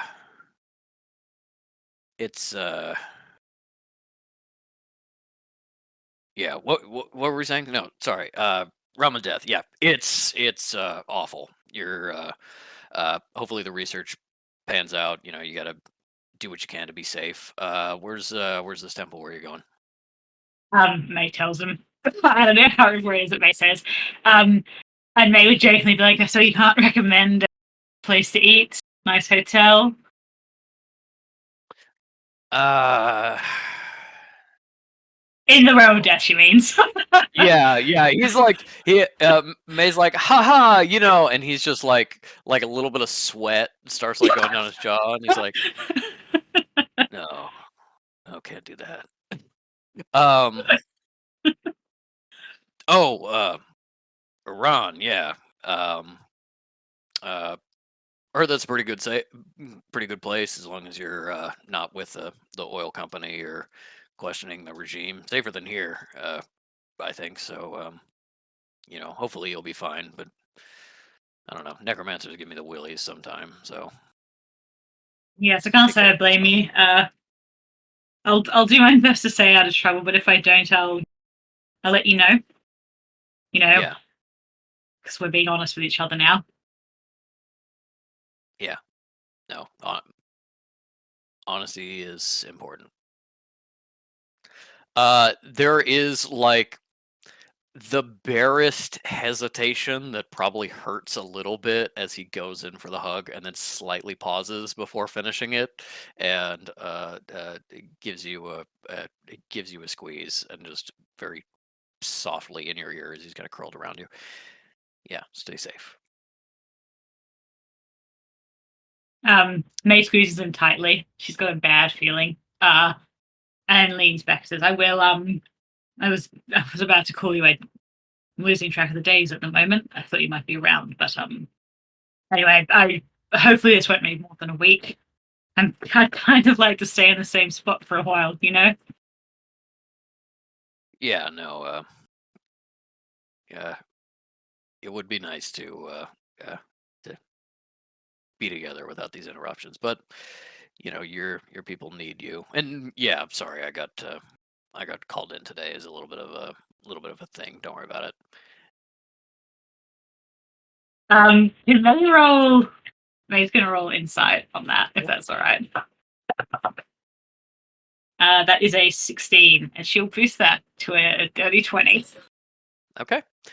As you are looking at Sinner, I think you're first like focusing on him and the being like, because we're being honest with each other, you're like looking for signs of deception, like very suspiciously, being like focusing on him. And then you realize you haven't really like focused on him in a little while. And you can see a little bit more of the bags under his eyes. Wrinkles are starting to get just a little bit deeper. He just he doesn't look unwell. He just looks tired, maybe a little distracted. And you have been mostly focused on your own thing. The only kind of like news or newspaper you've been getting, or when you go out for your walks, chatting with people, wool gathering, you'll pick up a newspaper every now and again. You probably used to like really sit down and read it every morning, and now, perhaps without ever realizing it, now you head almost immediately to the workshop to get those ideas you had overnight out of your head. And so you've only gotten the edges of the fact that there is a little bit of unrest, a little bit of a little bit of unrest in the south of the country, some threats made by some tribal leaders to Minister Osman, um, some reports of international pressure, companies coming in that are trying to make deals with what is going to be a newly independent Iran, specifically British companies, and coming in all smiles at first and being like more and more forceful. And it just seems like there's a little bit more threat to the person Sinner has to take care of and protect than there was before. And he hasn't shared any of this with you. Maybe you remember him mentioning at dinner, oh, I got to head in tomorrow, things like that. You didn't pay attention to it at the time, but you wonder if it if you were so distracted you didn't realize that he's been working considerably more hours, that he's been dealing with threats he hasn't been telling you about, that he's been also to a certain extent caught up in his work and then coming back home to find stress still on his days off. That's right, go on. And he's chosen not to share any of these things with you. You realize that it used to be he would kind of gossip with you about some things that were happening governmentally, and you don't know when that stopped. Maybe you were focusing on your work so much, maybe it was on him and he stopped telling you, but that's not really a thing you do anymore, and you realize you haven't really like heard details about what his work has been like or what he's been doing or anything like that in the last 2 weeks.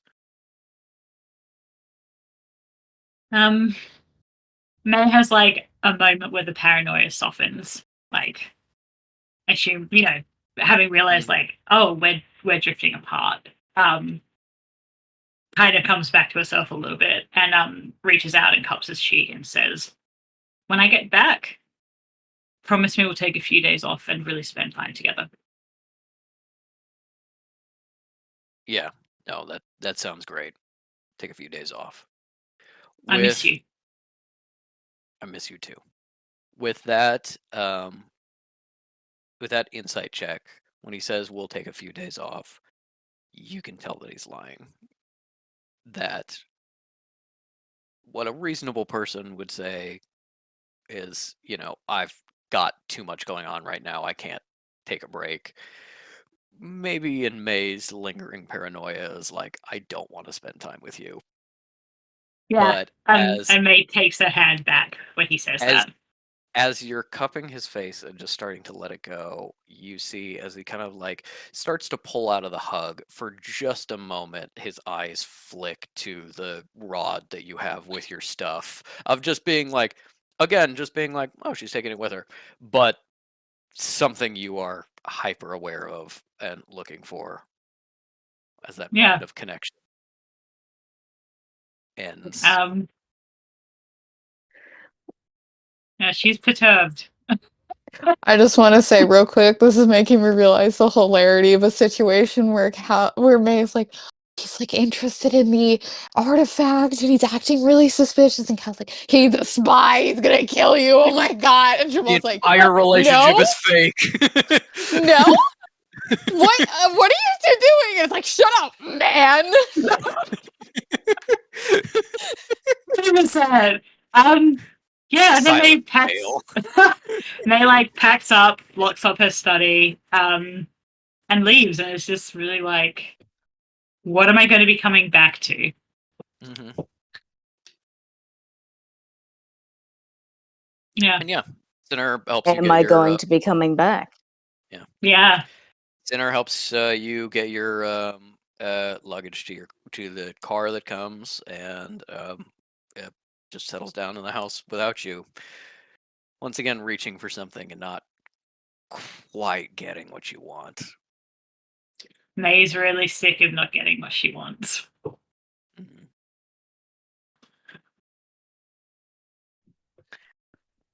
Well, there is someone who promised to give you what you want. It sure is. When they asked. All right. I think May is getting on her plane, heading to Iran.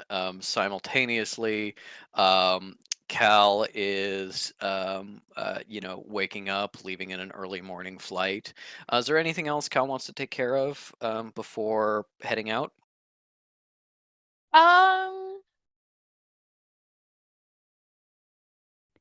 I think she just drops a quick letter to Solomon and Reese and is like very interested. Thank you for your previous like kindness. I'm interested in your thoughts on a subject. If I can get you in a, I know you're probably busy.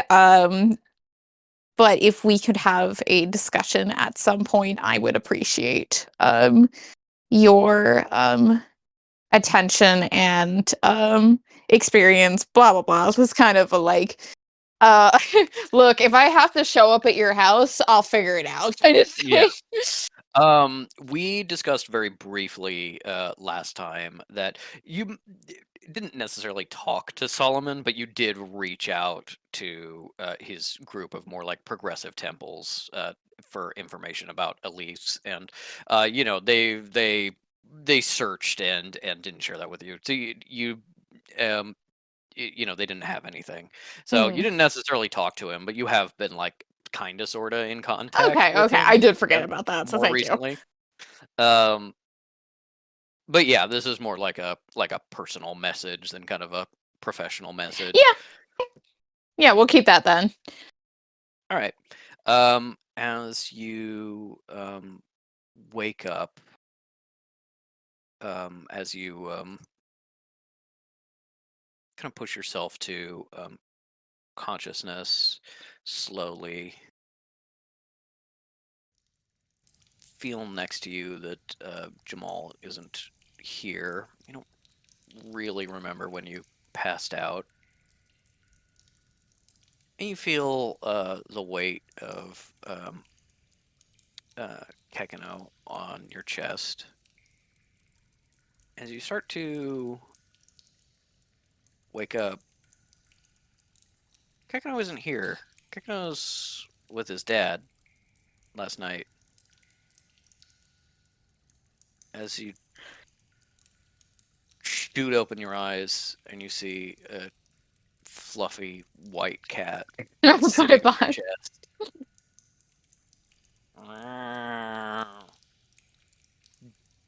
Ricotta digging her claws into you a little bit as you're sleeping. Once again, the room is entirely sealed and locked as far as you can tell. This cat just somehow is always in here. Cal's like, why? This is so. Gets up and goes in a fucking full shoves off full fucking Regina George. This bitch kind Yeah. of mean girl thing. Get the letter and being like, Adrian, please figure out the cat situation, or you are fired on security upon my return. All right. You get up. Ricotta hisses and yowls at you as you get up and stomp up. The door kind of creaks open as Jamal comes in with like a plate of breakfast and sees you're up and angry, and then realizes that the cat's here. Yeah, he also has some temple mail for you as you're, you know, angrily shoving a letter at him, going, "Give us Adrian." When Cal sees Jamal, she's like shoving the letter, and then she pauses, takes it back, and then writes, "Do not kill a cat." Jamal takes the letter with kind of a confused look on his face, and just kind of like flips it open and reads it really fast, and then goes, "That's smart. She would have defaulted to that." No, that's good. I'll let her know.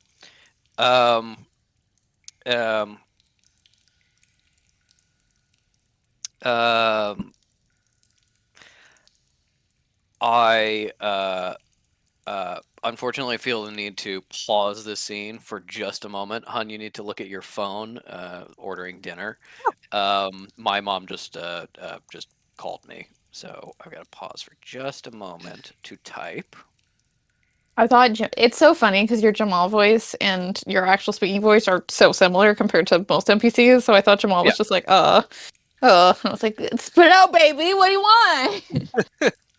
want? Intimacy. Bitch, we had a scene where where Cal thought you'd be in bed with her. You have nothing to bitch about. Yeah. Sorry for the pause, everyone. We just gotta really quickly order food because we did not see the message, and we have to do this really fast. It's okay. I think Craig's the one you have to worry about getting upset. Hey, Craig, what do you want, buddy? You wanna eat something? You want some pizza? We're having pizza. What was that? Okay. Yeah. All right. Breadsticks for Craig. I heard a noise, and now I'm deeply disturbed. It was the background of Ink's video. Oh, okay. I know. I heard it too. I was That's like, what I was. "Ah!" That's what I was fake responding to. It was a drill. Hun, do you want to share something or just have our own? I'm looking real quick, but you know, I'm always usually like down to share like a Hawaiian or something with you. Yeah, we'll do that. Okay. Okay, well, you guys finish ordering. I'm gonna heat up my fucking pizza, Hell yeah. and we'll reconvene in 5. Okay. Ellie, you go ham. Go piss, girl. Or just, bang and slam down center style. Immediately turn around from the airport and go, I'm sick of this distance between us.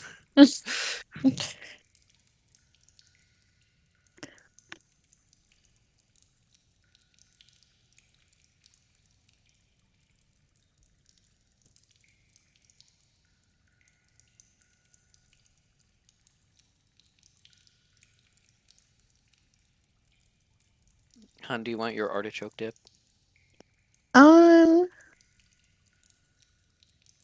I don't know. I do see that there is a mini butter cake flight, which I do want. Butter cake flight. Wow. Yeah. That's crazy. Yeah, you should absolutely do that.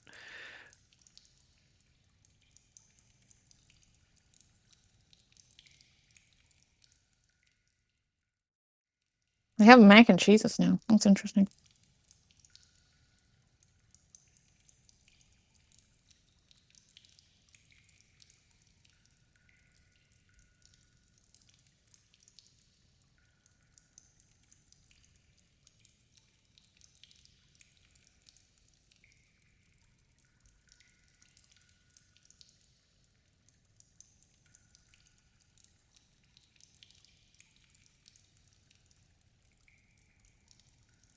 Yeah, they've changed their menu a lot. Like they have like cookies and stuff now.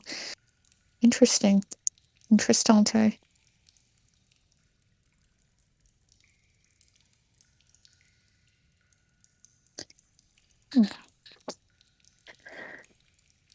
I have not gotten the Jamal punching fish thing yet, and I'm glad it has a much higher chance of happening now. Yes, I it truly does. did not think Jamal was going to come in with the hey, Kakno, do you want to sleep with me and Cal tonight thing? I was like, wow, you just immediately were like, hey, actually, fuck you, fish.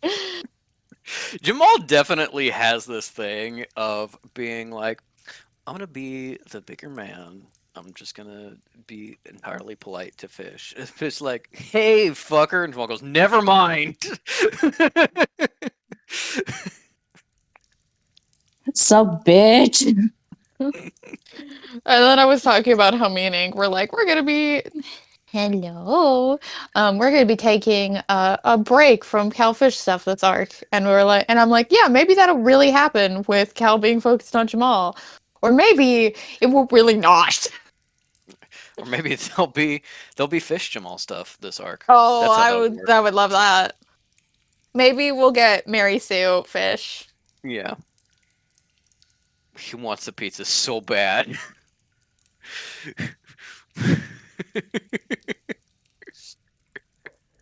No way. Are you okay to talk, or do you want a moment to protect your pizza from your cat?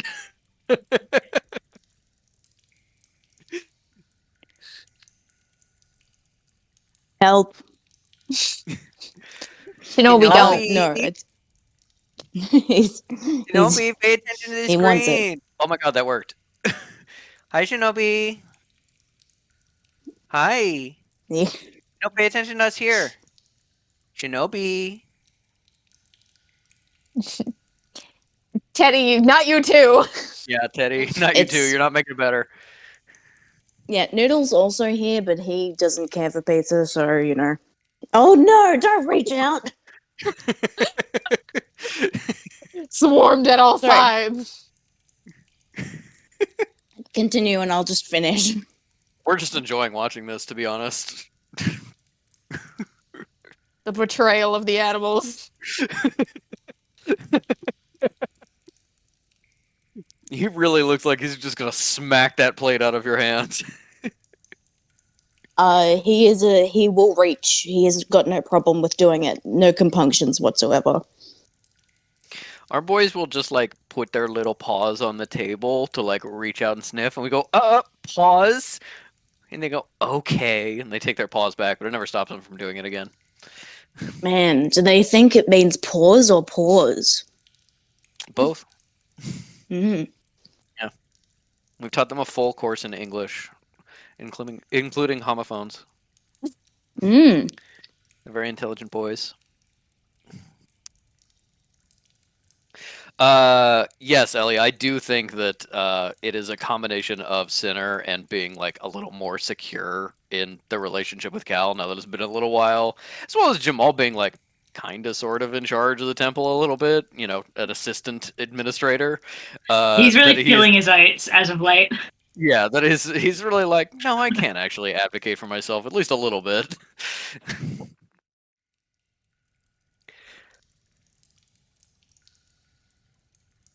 God, He's purring. He loves it.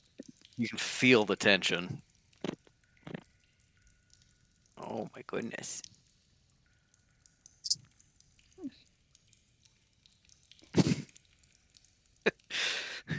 The dramatic tension between a cat and a pizza crust. I apologize for this detour, but I'm glad you're all amused. I am enjoying watching. Oh, gonna pretend you weren't interested. Okay. Mm-hmm. So casual. So casual. Oh. I realized there was another piece. Oh. The body language. Okay, anyway. Every frame of painting and so on. Yeah. Okay, anyway. Cal is getting breakfast from Jamal, as well as some mail for the temple. Has Cal been keeping up with like the day-to-day of working the temple, or is that kind of fallen by the wayside? And Jamal's been taking care of it as you've been searching for Elise. I think she's still doing it. I mean, truly, searching for Elise cannot take 24 hours a day especially when you've already hit the point of, I need to go to the realm of death. What can you do there? Not fucking much. That is a point that that now that you have an answer, it may be different. I'm just thinking about you as an anxious person, but being like, "There's nothing you can do," and it's like, "Yes, there is. I can sit here and spiral." Do you know how much time and energy that takes? No. See, Patrick, you don't know enough of an anxious person. This is what we do. Oh my god, I've been so stressed out and thinking so much about rescuing Elise. I should relax by doing work I've been neglecting. Okay, time to do that in work. All right. Well, if you think you've been keeping up, then there is not Jamal's like probably doing more than he usually does, Yeah. but No, Cal's absolutely. still like. Yeah. Then you probably don't have a big stack of unread mail for this to drop into. It's just a question of whether you just like look through this really fast. As you are kind of like on your way out the door, you know, you got like an hour until the car arrives, or rather, because you probably now have a temple car, the driver is ready to go. One of your younger initiates who has a license.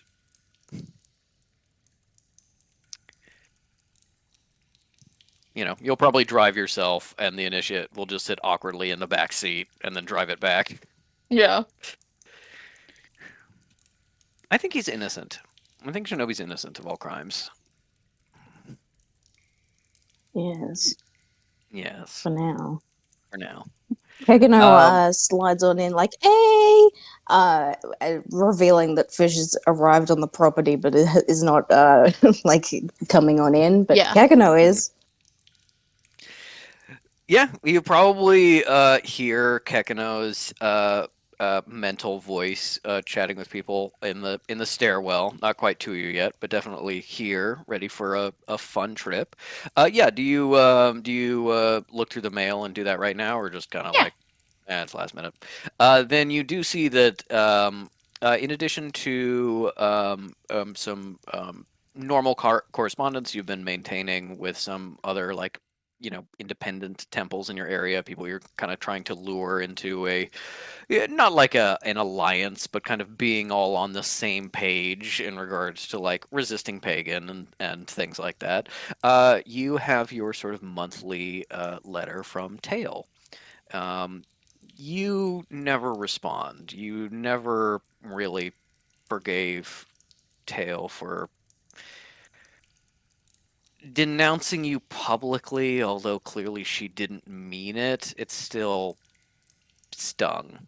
Yeah. But as she's been giving you updates about Arlak Temple and Tinnitus and what's been going on with them, she's been warning you about threats that Tinnitus has been sending your way. Updates about him making arguments to the conservative factions about how you're dangerous and they need to destroy you. When he has hired or created, undead creatures to attack you, attack your temple, attack some of your members. When he has gotten information about potential dangers or things that Tail thinks you should know, and the lack of response to her seems to not be an issue because every letter is like, hi, hope you're doing really well on your own. Been hearing good things about your temple, and some, other temples have been talking about you in Europe, mostly the progressive temples. Very like nice messages in addition to kind of the warnings. Um, as you open this one, the before any of the pleasantries, you get um, sorry, late notice. Have to write this quick. Attack on the temple. Um, uh, Summoned shadow creatures. Probably more like spies, but Titan security and lookout. And just sort of like a more like academic subscription description of the type of things that have been summoned, which you are like familiar with in concept. And then the regular letter, and for future threats, it says Abbot Tinnitus has asked for my presence on a trip somewhere. I don't believe we are heading to your temple, but it's possible. He seems to be purposely keeping me out of the loop. So keep an ear to the ground to see where he's going and if that affects your plans. And it's dated a couple days ago. Cal, running out, like the equivalent of like putting earrings on and like lipstick while you're walking is tells Rousseau about being like attack. Remember to call the sanctuary if you feel like we need it. They owe my ass. No, I understand. Yep. Call metal if you need to, like blah blah blah, and just getting that. I also I was just getting those in a row, letting know everybody kind of know the information about that. To be prepared and being like, hey, there's no issue with everybody high up to know that, the Adrian's mom and stuff like that. No problem with asking for help from the sanctuary or other allies, yada yada. I also wanted to add, I think that Kekano has started. Part of the reason that she's not talking to Tail is Kekano has like accidentally therapy sealed her into realizing this because he's asked more about Tail, and she was like, oh, was she like your mom? And she was like, oh no, that was more of Elise's job. And so and Kekano was like, so you guys were kids and the adult decided the bigger kid was better at the job than she would be, and Kekano and Cal goes, at least with your sister and your mom. How does that work? how old was Elise when she became like your mom? Oh, about 13. And Kekano's like, that sounds really little. And Cal's like, yeah, that's not very old for a person.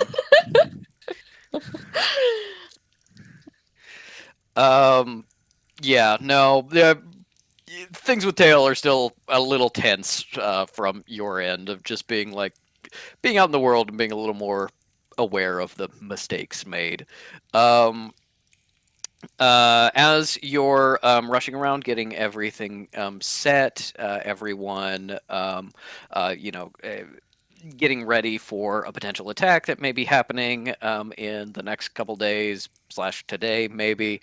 In regards to Metal, I think Metal said she was going to visit. That's probably like 3 or 4 days from now, and you've probably given her a call to be like, I gotta go. Sorry. Feel free to come visit if you want. You can just hang out with the other people. You've met Rousseau, right? Yeah.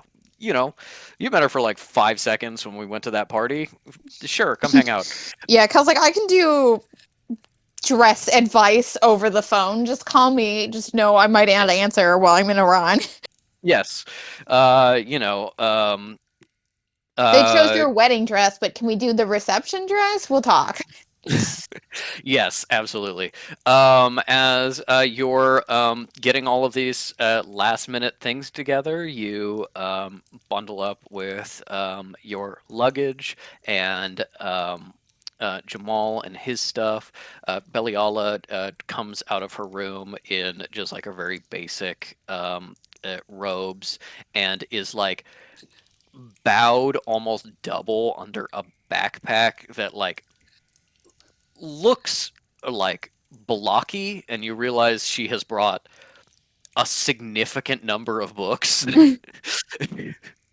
Like things to cross-reference, things to check against. Maybe one of them is a gift. Maybe she like brought multiple editions of this book that she had to give up. So in case she wants to swap one out and they don't take the one she wants to get rid of, so she's got to have alternates in case they have another one they'd prefer. Just like absolutely hampered by seemingly packing almost nothing but books. She's got like one change of clothes and a toothbrush and 50 books.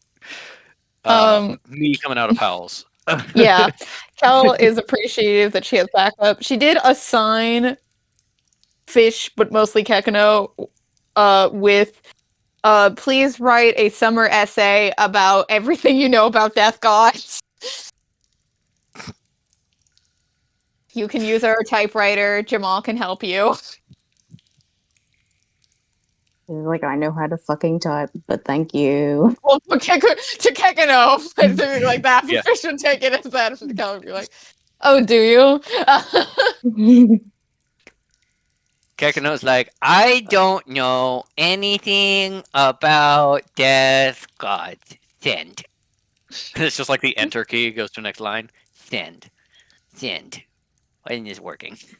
How do you get it in a book?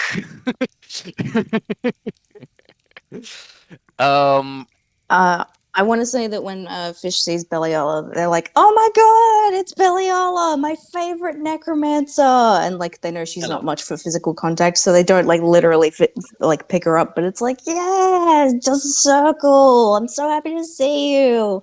They do like the air kisses on the cheek. I saved your life. We're the besties.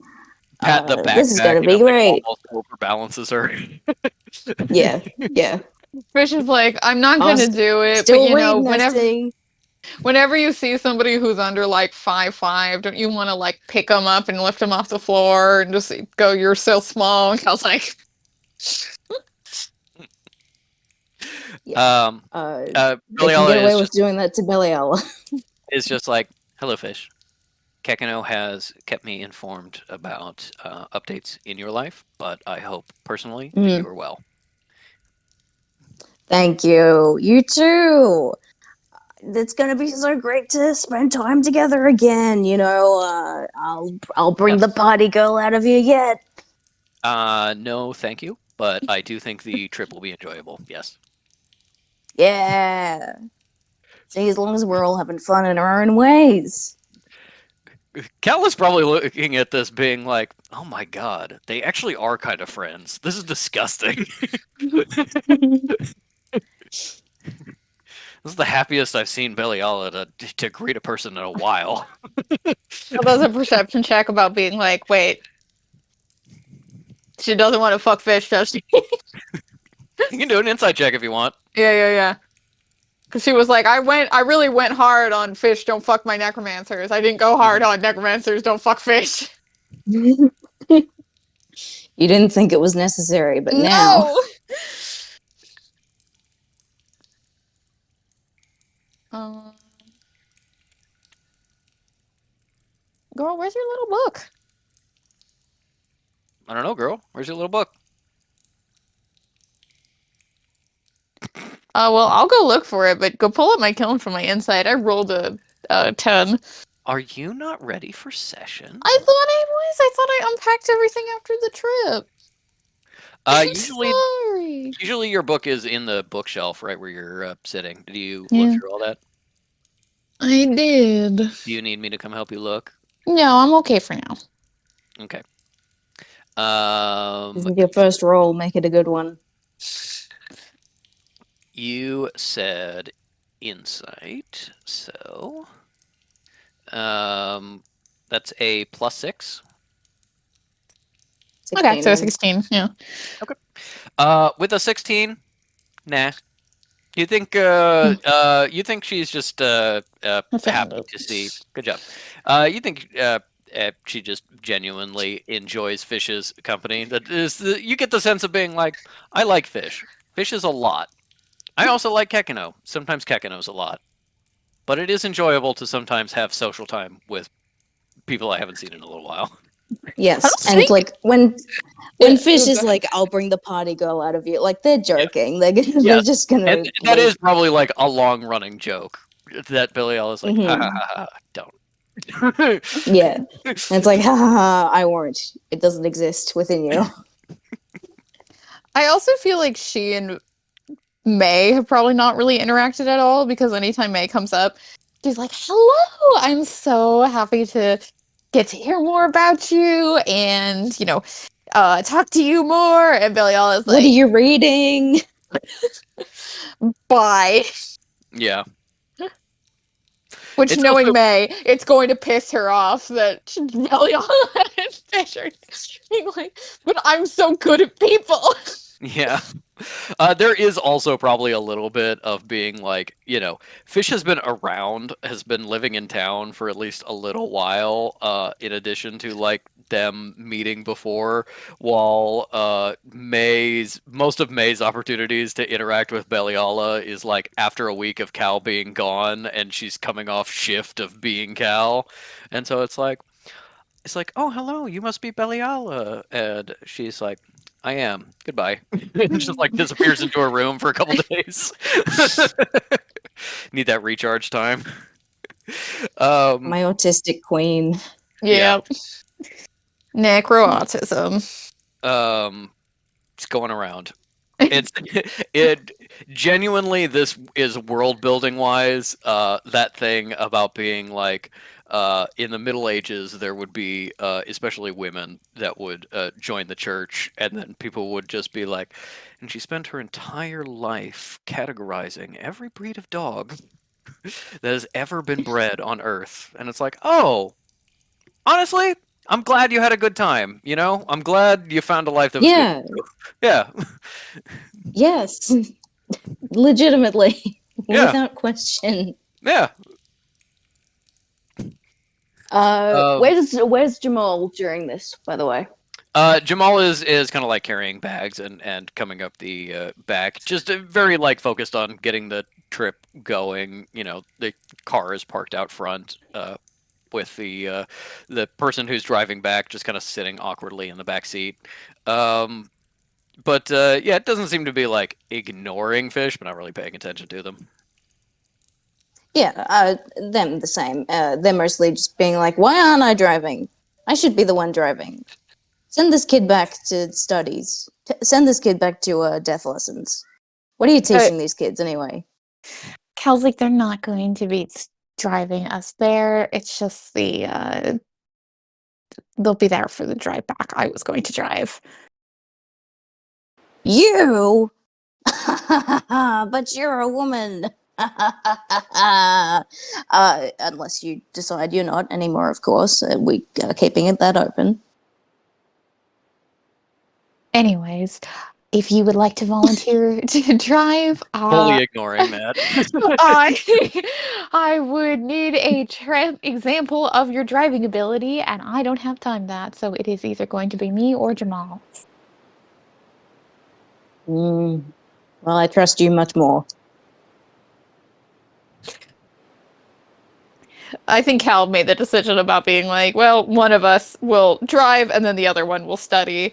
And I think is like this, but also Jamal probably was like, I'm gonna see how fucking tired you are morning of okay. Yeah. Cal's like, all right. No, it was absolutely like Cal's gonna drive because she wants to be in control, but I will be ready to like take over driving if she just didn't sleep last night. Yes, Jamal and will take the wheel. you all pile in the car and start heading out.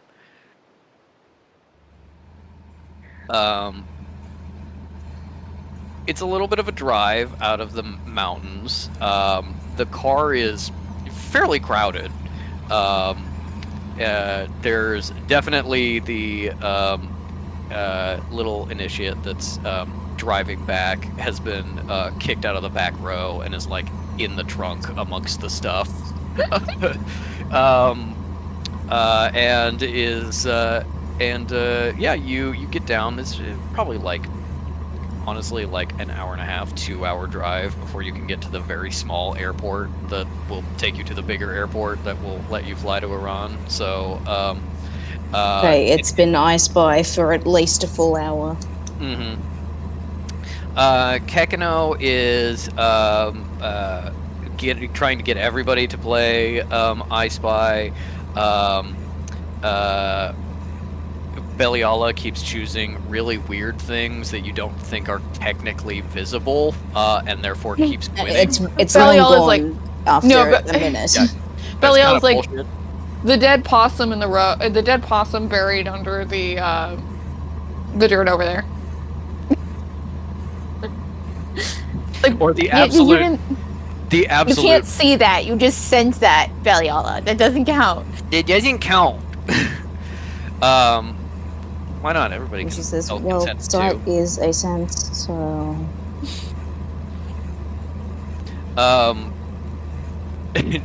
Also bullshit of being like, I see something brown, and it's like, is it the trees? Is it the dirt? Is it the bark? Is it the mountains? Fine, what is it? And it's like, picture in the book I'm reading.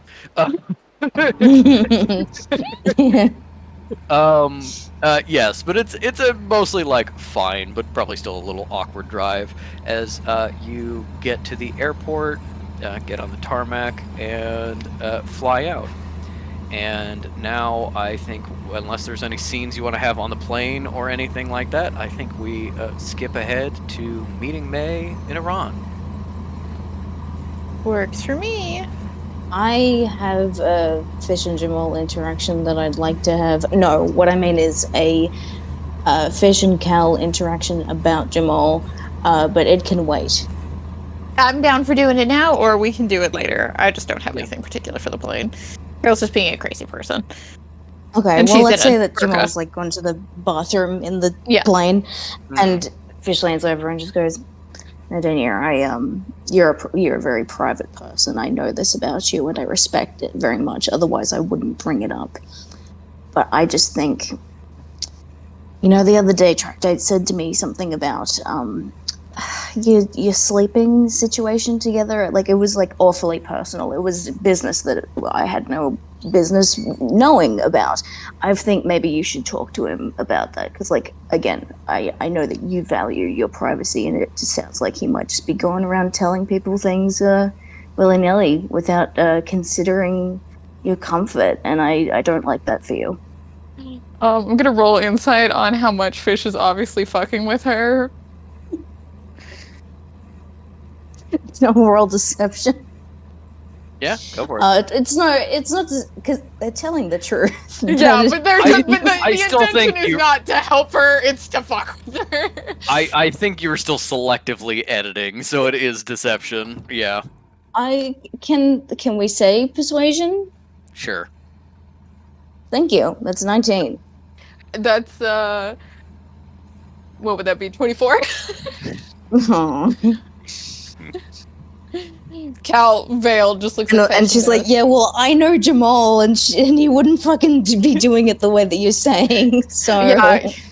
Cal Vale just looks at Fish and goes, "That's his prerogative," and then goes back to like her book or studying. Mhm, mhm. Hmm. I Fish think goes, "Pay maybe attention." my one thing, Dania, before you go back to your book, is just that I don't think maybe Hekano shouldn't be sleeping in your bed with you anymore if if you're not, well, if you're just friends, not related. Kekino is like sitting, coloring with the crayon, and here's this. Is like, what? What's happening? Well, she's not your mom. That's true. She says she doesn't want to be called mom anymore. Do I call her craziness? Yeah.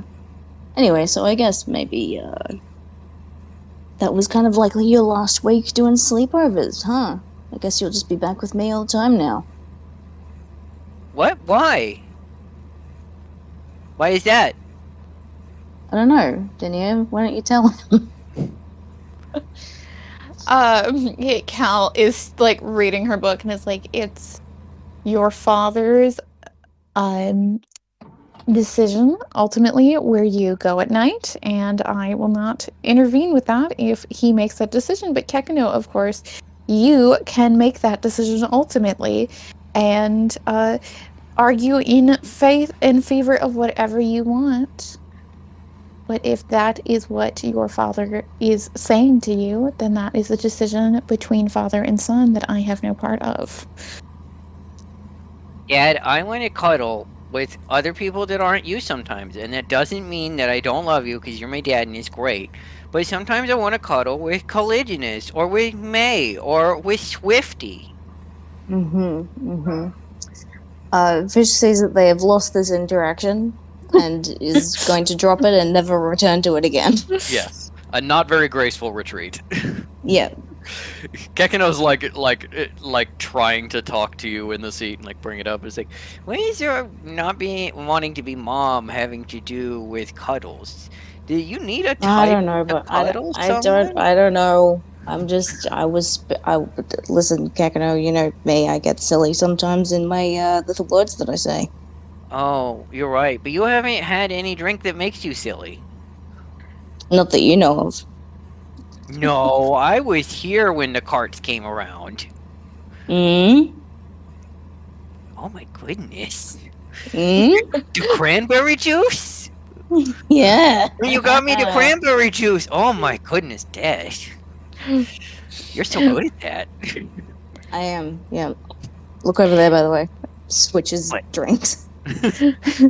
Fish also absolutely. Techno's like, "Okay, so wine is silly juice made out of grapes. Is there any other kind of silly juice made out of other fruit?" And Fish goes, "No, it's just wine. Wine's the only kind of alcohol. Everything else is just normal juice." Mhm. Everything is, yeah.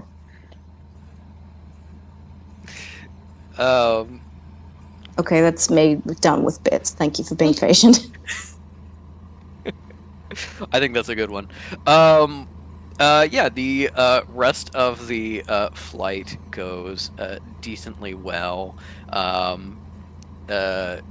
As you're going to meet May, I believe in this time period. I'm not 100% sure, but I believe in this time period, the Iranian people called themselves Persian and their country Persia.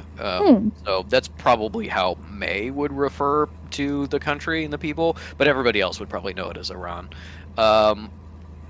And finally, after a fairly long flight, May got there probably time she was getting out, maybe like 4 or 5 hours before you.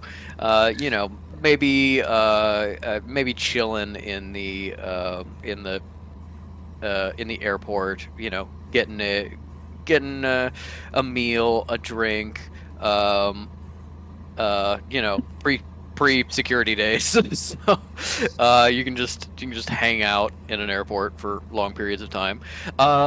May doesn't totally know where you're going. They're just kind of like generally, because you're flying into the main airport outside of Tehran, which is where your flight came in and where you were going to meet. So as the flight comes in and the others disembark into the crowd, um, you find yourself entering Tehran.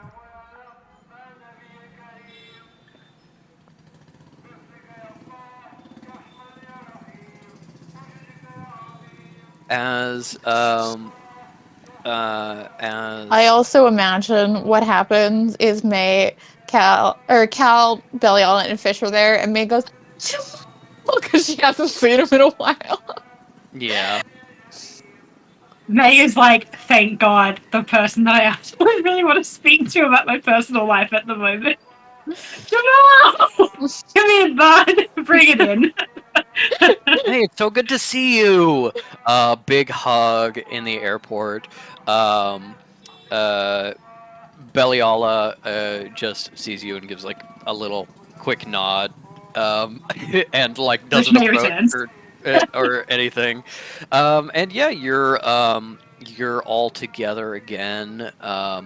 There is a big there's like the customs enforcement desk you have to go through, but otherwise there's a big sign. Welcome to Tehran, uh, the land of the trees. Enjoy your stay. There's like kiosks full of pamphlets for fun things to do. It looks like a new water park opened. There's a fair amount of white tourists coming in. Um, Fish and makes a joke about all the trees of the world being from here originally, and they colonized the planet. mhm, It's that's true. hilarious. Yeah. Uh, uh, Beliala probably nods hesitantly, like, "Yeah, wait." um, That sounds right, but I don't know enough about trees to Yeah. disprove it. Are you lying? um, as you all head through and grab a taxi. Um, Cal and probably Jamal as a backup are the only ones who know where you're going. You're heading a little bit northeast of Tehran, heading over the Belial mountain. does not. She was just like, nah, I passed out in my car. I mean, I'll be honest.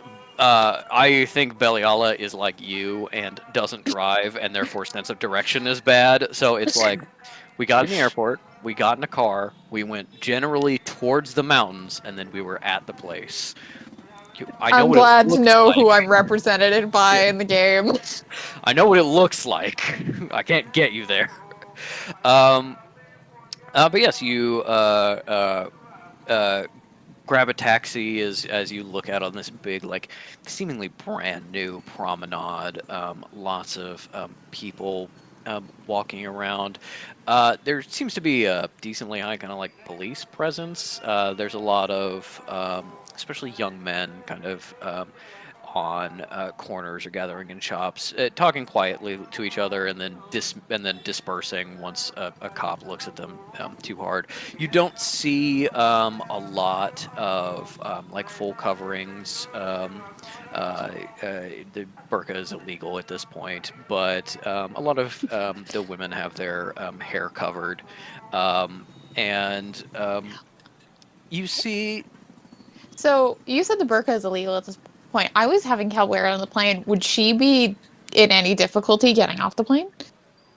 I think if you were genuinely in a full burqa that didn't expose your face, you would have been stopped at customs, Okay. and I think once they had to like check passports and saw you were white, they would just like kindly say like, "Oh, you should probably change the. There is some restrictions on clothing in our country."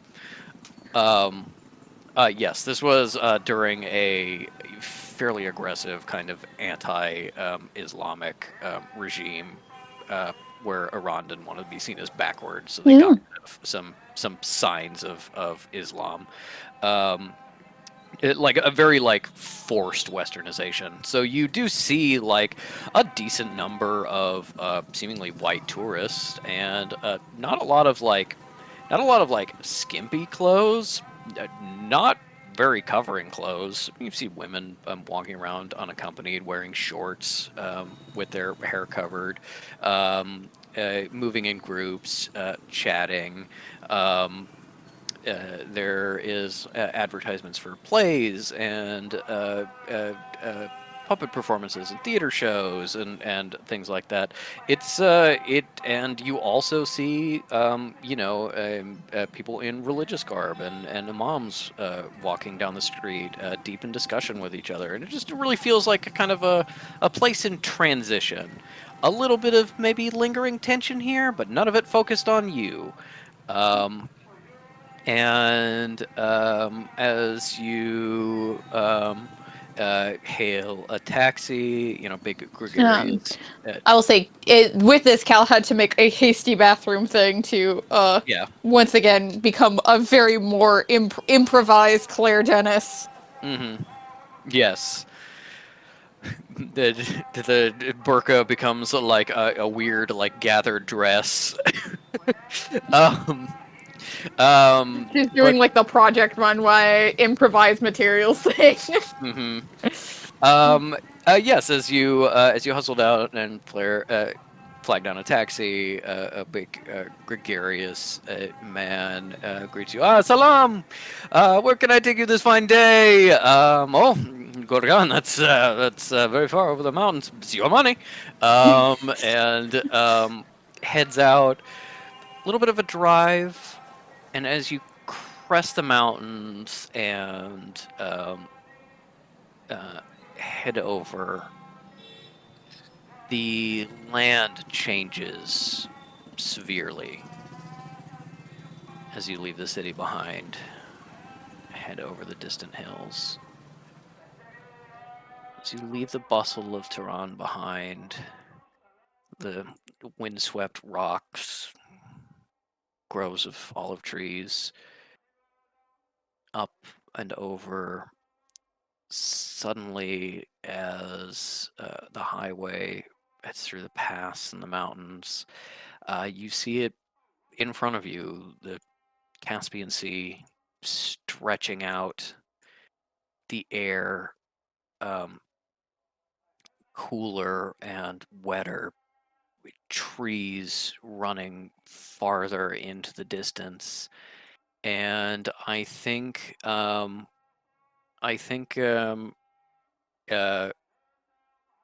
May kind of not like recognizes the exact view, but feels like this is familiar. I've studied this. I haven't been here before, but like I've seen pictures, and I think it clicks for you as you start to descend down into the valley. This is a region that you studied at school a little bit, and that your parents talked about. There's an important wall around here built to secure Alexander the Great's empire. This was a heartland of food for the Sayyid dynasty. This is like Iran itself, Persia itself, is a land of deep history and culture in a way that feels familiar to you because it feels like how Egypt feels to you. That kind of calling of history from every rock and tree. And as you're looking at the pass, you're like, I recognize this too. I recognize this land. I've studied this. This feels familiar. And as the taxi driver who has just been chatting the entire time, not always in English, so it has not been possible to follow by anyone but Fish, unless you're doing comprehend languages for May as well. Um, uh, as he is mentioning like places to go and things to do in the area you're going to, Gorgon, um, a uh, a name of like a neighboring town sounds familiar to May and kind of strikes her interest, and then you go, "Oh, outside Gorgon, in a little town of Jalen, there was a an ancient ruin that you studied. It was one of the earliest. It was one of the earliest ones that were like discovered kind of in your parents' lifetime, kind of this new age of discovery of ancients, where it wasn't just like, yeah, that's the weird house on the cliff that we've always known about and has always been exposed to the elements and therefore is barely existing. This was like a new discovery, and it was one of the first places that showed some early signs of what would come to be understood as like the ancient language, and trying to decipher that. Something that May is kind of yeah, dedicated a significant portion of her career to. This is like a foundational thing in this field, and you know it might bring to mind how you found a way to actually read this language and get images from it and stuff, and then had buried it under several tons of rock because it was dangerous, and chose to never share that with the world, keeping scientific advancement back. Um, but from what you remember studying this place, it is essentially there was a rock slide that exposed like a room. That was revealed to be an ancient ruin, and after more digs and like exploration, no like other ancient facilities or anything was found. You don't think this was like a major activity. It's just kind of chance, but it's like, hey, not important to like what we're doing right now, but it's my field. You know, maybe you take a look, maybe you get a tour, maybe you try to figure out like what the locals make of it, and being like, what's the mortal explanation for this? Maybe a thing to visit. It should actually be close to where Cal's going, assuming the temple is kind of near Gorgon, which is, uh, to your understanding, kind of the point is the temples are named after the nearest mortal city. Um, Real quick, has Jamal ever been out of Canada? Jamal has been out of Canada to the United States. That's it. This is probably his first time on a plane. Yeah, I don't know if Cal's even in the headspace to do this, but I love the idea of Jamal May tourist adventure. Yeah. No, Jamal is like, look at that. Oh my God, look at that. Was he okay on the plane? I think he was okay on the plane. I think it was taking off was rough, but after that it was fine. He grabbed May Cal's is- hand and she took it and held it, and Fish was Yeah. like, Yeah. May is hardcore Yeah, giving like, him a little I fly all tourism the history time, guide. idiot. Yeah. No, that Yeah, would be no, great no. if May and Jamal are like tourism buddies, and Yeah, May is like, for sure. May is like you can actually see like the minarets you see coming over Tehran. No, that is a thing of this dynasty. Obviously, they were redone. You know, you can see the speakers. You know, they were wired for modern sound. But before that, The taxi driver was like trailing off because nobody was responding to him, and then May says something, and Jamal's like, "Oh, that's so cool," and then he's like, "An audience," and Belial and Cal's like, "No!" I encourage him. this guy was talking for like genuinely 5 minutes before it just became like a buzzing in Beliala's ears. She's entirely disassociated from anyone talking. There's just noise happening. But yes, eventually, the as the wind off this great inland sea rustles through the trees in the forest. It's so much lusher here and forested. As you head down into the trees and start driving into this small town of Gorgon, and as you get dropped off, anywhere's fine. Pay the man, and he heads off. You're in this fairly small town, and looking for directions. You know where to go theoretically.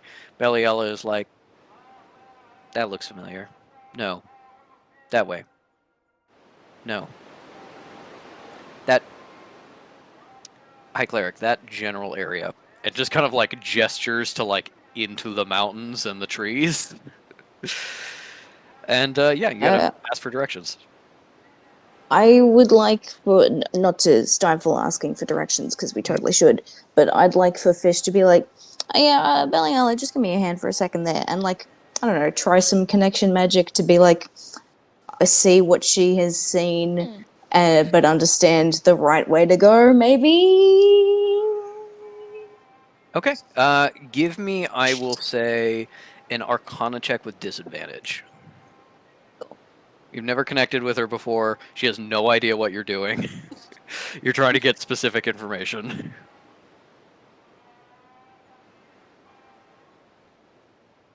Oh, no. Okay. I'll tell you what my higher roll was. Okay. 2. Oh, wow. Okay. I'll tell. So we got a nat 1 on that one. All right. Ooh.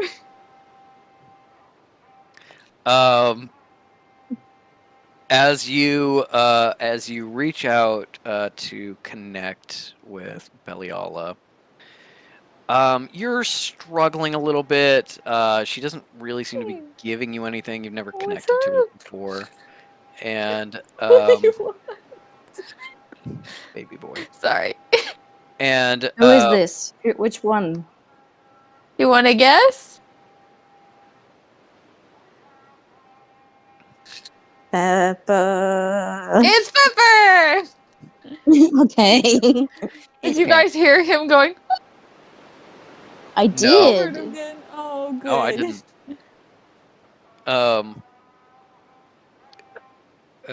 But yes, you reach out and try to find connection, and you can't really. So you start to focus on like, well, Cal. I did this necromancy thing with Cal multiple times now, so I'll try to find like that, and that'll be my way in. All of a sudden, for just a split second, you start to connect with Beliala. For just a moment, you like see into her, not her mind, not her thoughts, just a little bit into her, and it sounds so awful. There is like an incredibly dissonant note as like you are seeing yourself, seeing her, seeing yourself, seeing her, seeing yourself over and over and over again, like spiraling into yourself as you are not, you don't have enough like direction to get a hold of yourself as things are struggling and spiraling, and then all of a sudden you hear mentally,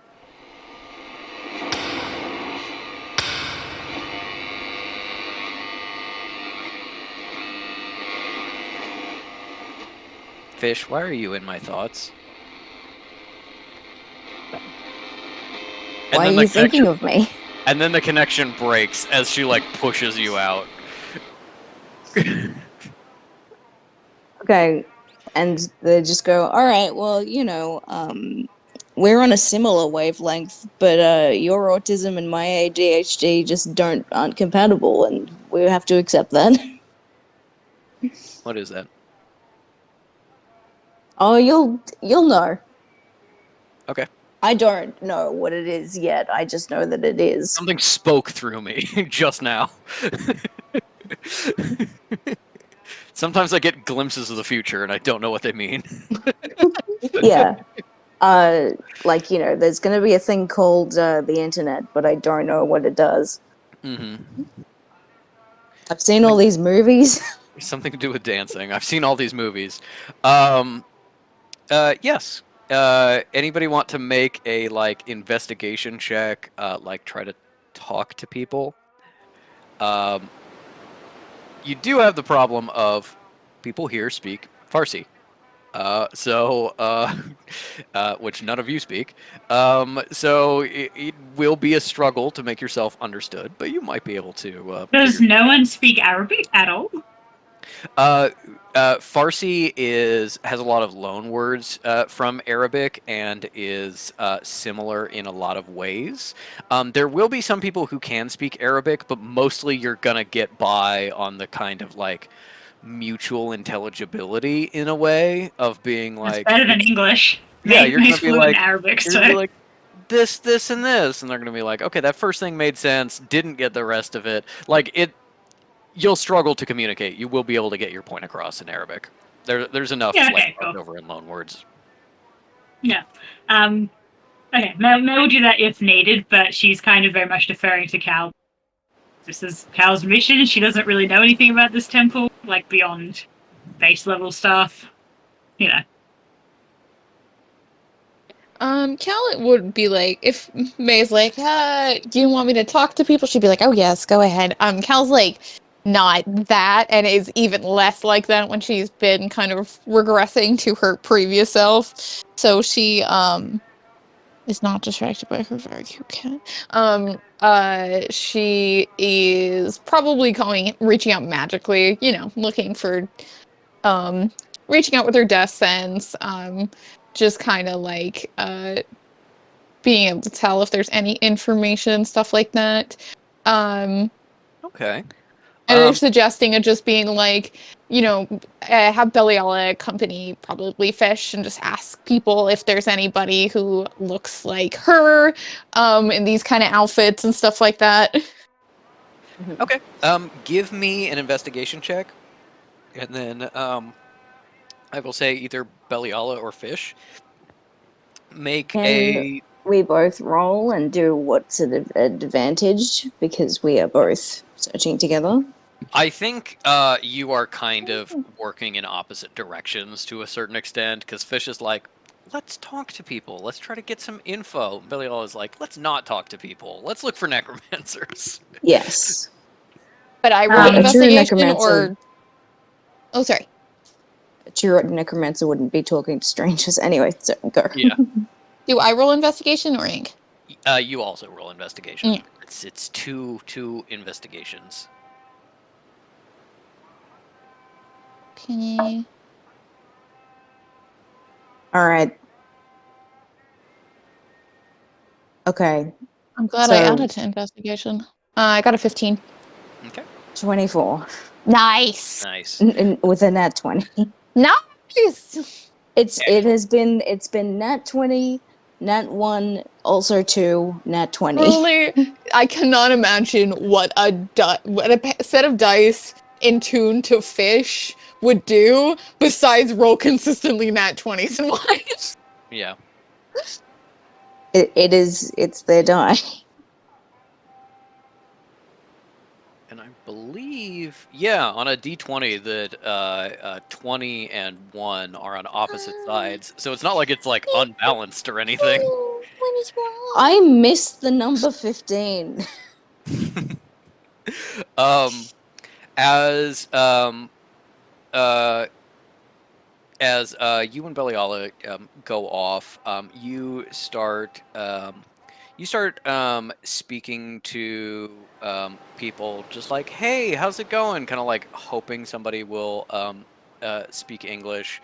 Um, uh, Belliola is also trying after you kind of nudge her a little bit, and you end up chatting when you overhear a little bit of um, you overhear a little bit of Russian, not like the full language, but like some loan words. As you're kind of like drawn in, you see there's these two men wearing kind of like close-fitting hats and kind of um, uh, like tan robes are speaking.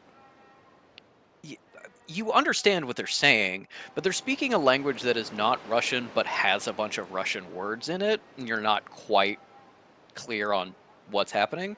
But you're like, might as well go over Yeah. and start chatting with them. They do speak actually fluent Russian. They were essentially speaking Tajiki Persian, which uses a ton of Russian loan words, and Mhm. they do speak fluent Russian, and they start chatting with you, and they're like, "Oh, yeah, the you're looking for the ancient village. No, you'll want to just Yeah, that's get the this one. one.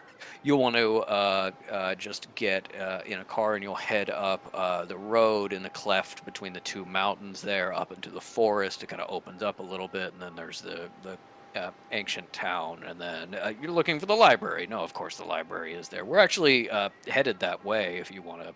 Oh, yeah. If you want to come with us, we've just the two of you. Yeah, me and my little buddy here, and it's just the two of them. Fuck off. Yes, I am their little buddy. Also, there are others. Oh, Oh all yeah, they're on. Okay. Well, we can take separate cars. right. Yeah, I mean, we brought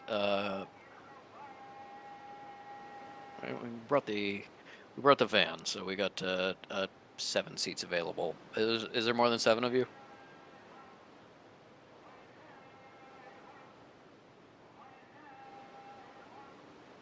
No. No, all right. You want a ride? I can take you up. Yeah, let me just Yeah, fantastic. yeah, we're finishing up our Yeah. shopping. Yeah, let's just go. And you just like spend time with them and chat for a little bit. They're friendly guys. You get to know them. You get from them that they actually live in that little enclave up there, Mhm. which is not very far. It's probably like 2 or 3 miles, but the land just kind of like folds in a way that it's entirely invisible from where you are in town right now. Um, Mhm. and it could be walkable. It would just be an annoying walk. They're chatting with you. They're making small talk with Beliala, which she responds to a little bit, interestingly. And Mm. they finish up their shopping and they're heading back to the others. Just these two uh, men are joining you and coming over. Cal, with your 15, you've been searching for traces of necromantic essence, of death magic and death. Trying to figure out, seeing if there's anyone that looks like you. And then you see Fish and Beliala approaching with 2 strangers, and your death sense tells you that they are wearing bone jewelry. Um, Cal in French to Kekno is like, who are these people? Are they friendly? Are they going to want to hurt us? What can you like skim of their like feelings and intentions? I don't know. Dad made friends with them, and Beliala talked to them a little bit, and they seem nice. I don't get any bad intentions, but they were saying that they could drive us up to kind of the old city, which is where the a library is, and yeah, that seems good. Yeah, and Fish is calling out, "I got us a ride." If Cal don't see anything like deeply suspicious and like Kekno's not skimming any like bad intention off these guys, she'd be like, well, maybe they are necromancers doing like shopping out of town. Maybe these culturally people wear bone jewelry, you know. She's used to that also popping up and stuff like that, so she's like, like really fighting the paranoia. I think grabs May about being like, okay, if anything's up with these guys, we stab them, but in French. But he's like, okay, fine. And Jamal is like, great, a ride, and then like, here's you, we'll stab them. It's like, what? I guess my French isn't very good. Yeah, I could have sworn you said you're gonna stab these guys. They come up to you and greet you warmly. Oh, salam, and then like turn to Fish and speak in Russian and like get Fish to translate.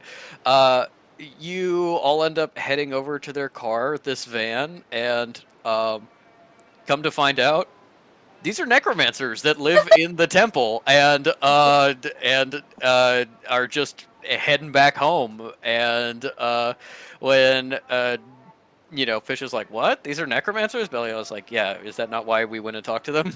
And they're just like, I've got the nose for it. I don't know how. I don't like. What is it about me and necromancers?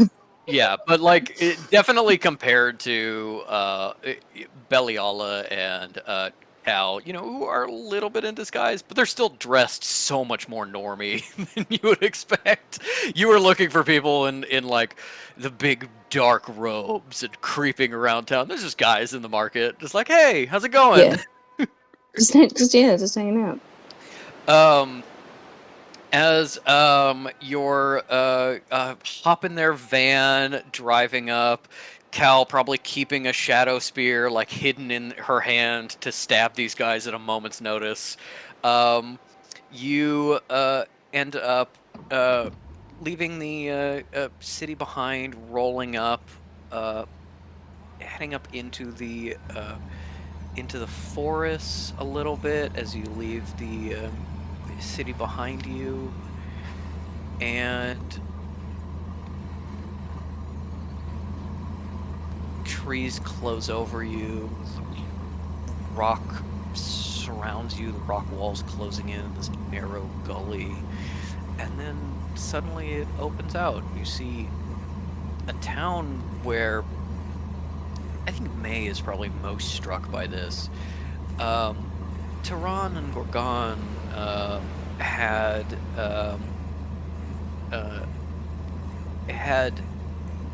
brick buildings that had clearly been there hundreds of years and were still like resided in, regularly repaired and used.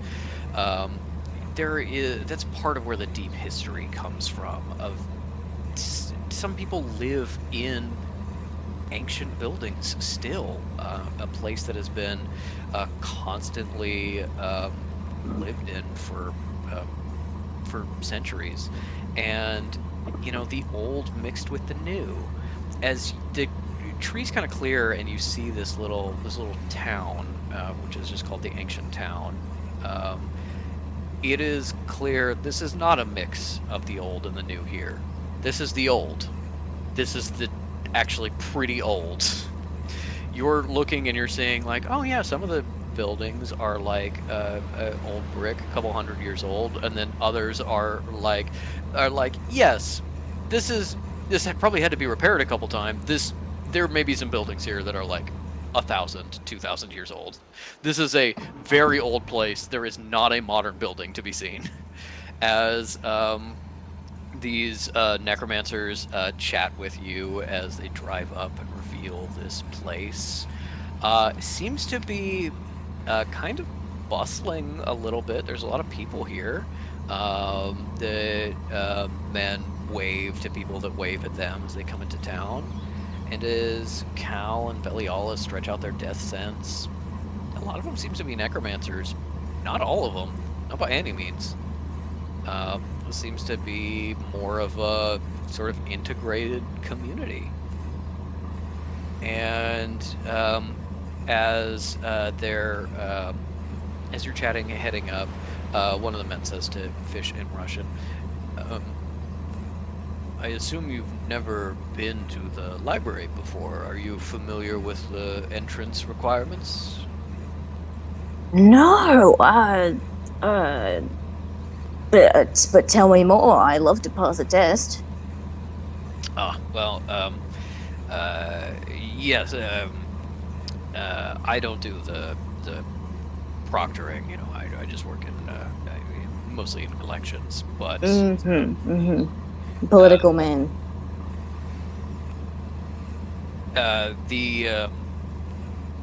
You've got to say something true, something from the heart about your belief of death and your relationship to it.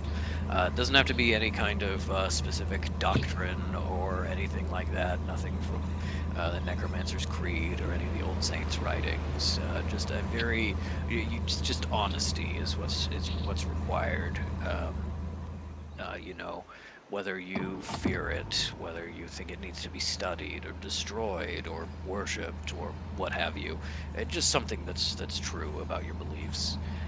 You have to display at least an aptitude or understanding of necromantic magic in some small way, and you have to donate something, a book, to the library. There is someone back in Gorgon who's a bookseller, sort of specializes in little things that you can do as gifts. Oh, don't worry. And pats the bag that Beliala that's the size of her. Don't worry about that. Beliala is like not understanding, but looking at you, patting her bag, and is like suspicious, like, you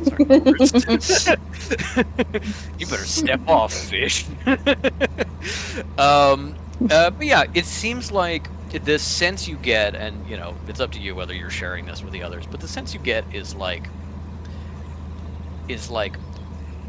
a group that like cares about necromancy as like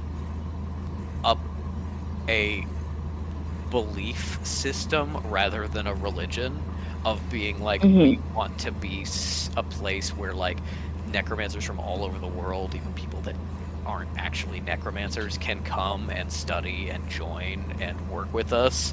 And this is compared to Cal's experience with the necromancers generally wild, just absolutely bug nuts insane. Being like, you want to be open with people and just anybody can come in? What the fuck? That's so fucked up for necromancers. But Fish like tells everyone like the rules and instructions like as accurately and honestly as they possibly can.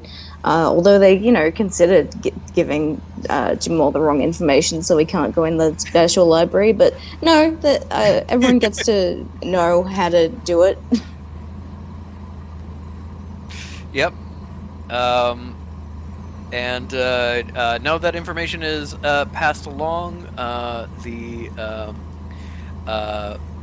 men pull up in front of a little trail. It looks like kind of the road ends, and there's just a walking trail. There's like some cart tracks and stuff like that. You can see in the distance just like a sheer wall of granite coming up over the trees, streaks of gray and black and yellow coming through, and you can see even from a distance that it's all carved and inlaid, although you can't see exactly what it is up close yet.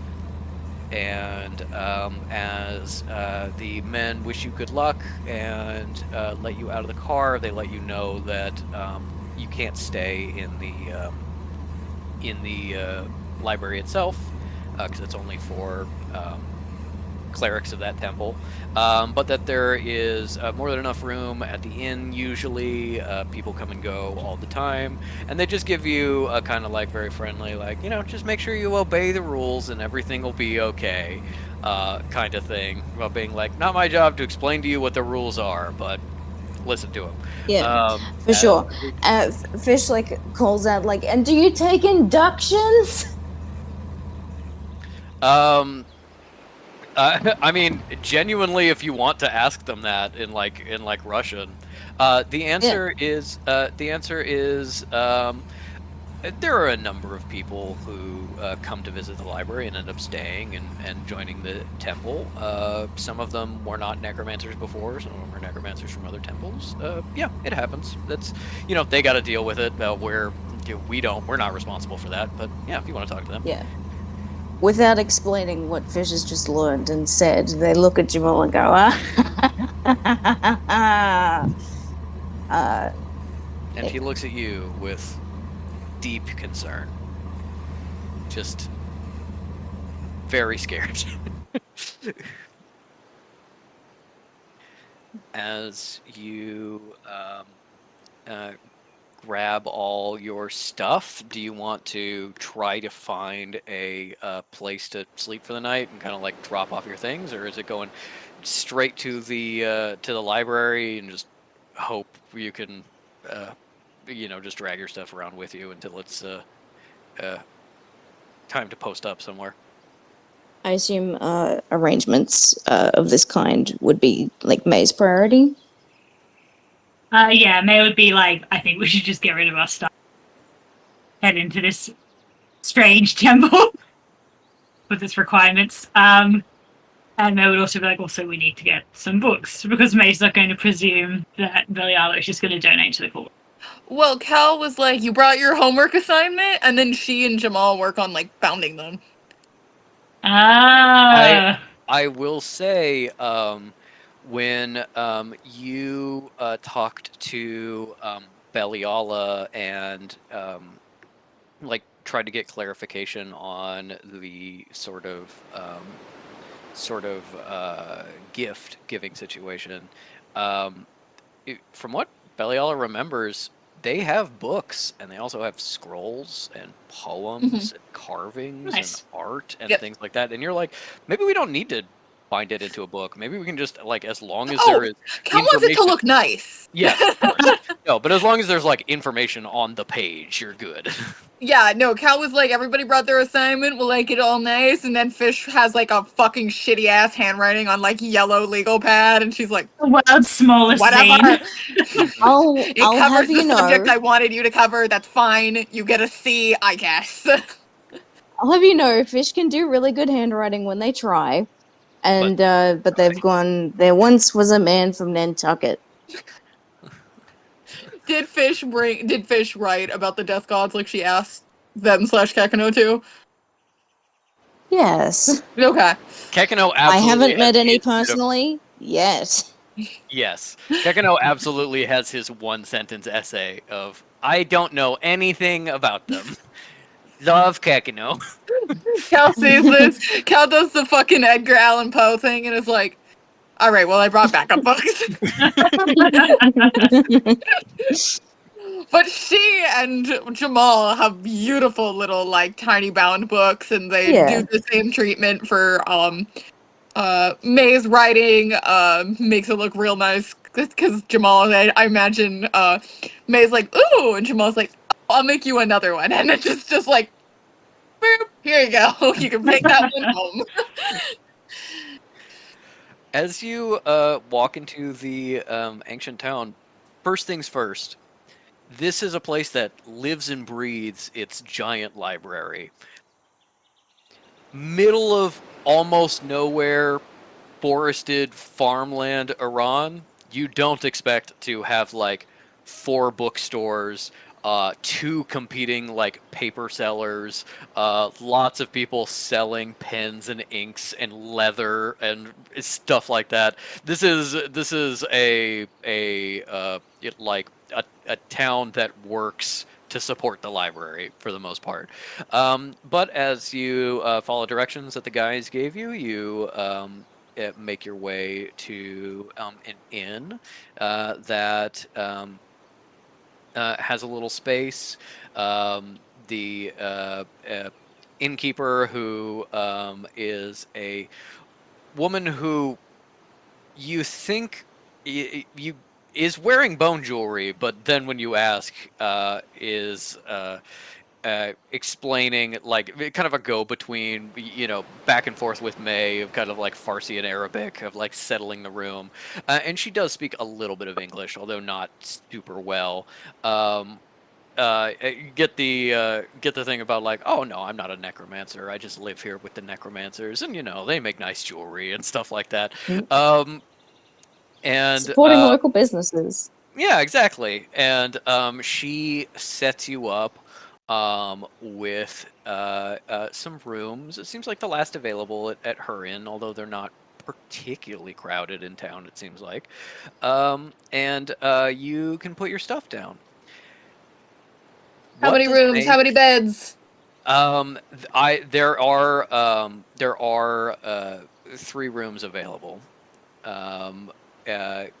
Each with at least one bed, but another one can be trundled in if you're willing to pay for it. So you can get Jamal his own bed if you want, or you can curl up. Yeah.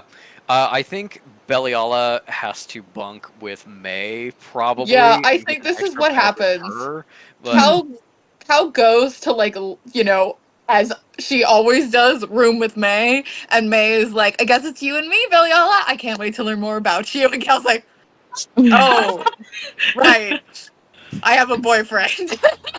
May would Beliala ask, like Beliala just like instantly goes up to Cal and it's like, oh yeah, we need to do some rooms. And then Cal's like, oh, Jamal, I guess you can be with May. Belial's like big eyes, like, oh no, no, no, no, no, no, no, no. Yeah, Cal was like me and May, and then was like, oh wait, no, me and Belia. Oh no. It's the fucking fox in her mind. This is the fucking fox feed in the thing, and she's like, "Well, who am I gonna put with fish?" Yeah, no and one. it's like, and I guess Jamal and Fish could bunk together. No, they'd kill each other. Yeah. So she's like, "No, it's gotta be fish and Kekano. That's the only way to make this work." May would Listen, ask Cal to lock the rod.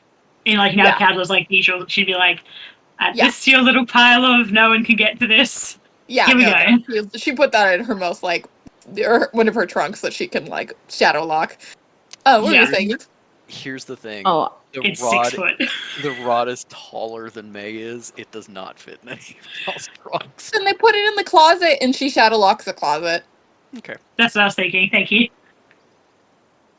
I was gonna say that Fish can safely bunk with Beliala because they're just friends. Yeah. No. But I that don't- would I- leave, Like, May's happy to be in the room Cal on his by own herself. for no reason. Well, I depending on how paranoid May is right now, it may Mm. make sense. Oh, that's true. Yeah, like May won't actively be like, I need a room by myself. But like, if Beliala's like, I'd actually rather bunk with Fish, May will first be like, wild. Okay, sure. It's a room to myself. Yeah, no, Cal is like, oh, she's doing the fox, the hen, and the feed in her mind, and she's like, what the fuck? Oh, who do I put for Fish? And Belial is like, what? And the maid's like, I'd actually rather room my own. And Cal's like, ah. And then Belial is like, New complication. Beliala genuinely is fine with bunking with whoever. You can do Yeah. Beliala and Jamal. You can do Beliala and He's the Fish. best. Whatever. Cal's like in deep crisis trying to figure the situation out, and then Belial is like, just put me wherever. And she's like, all right, if you get sick of Fish, just tell me before you want to kill them, and I'll switch the rooms, okay?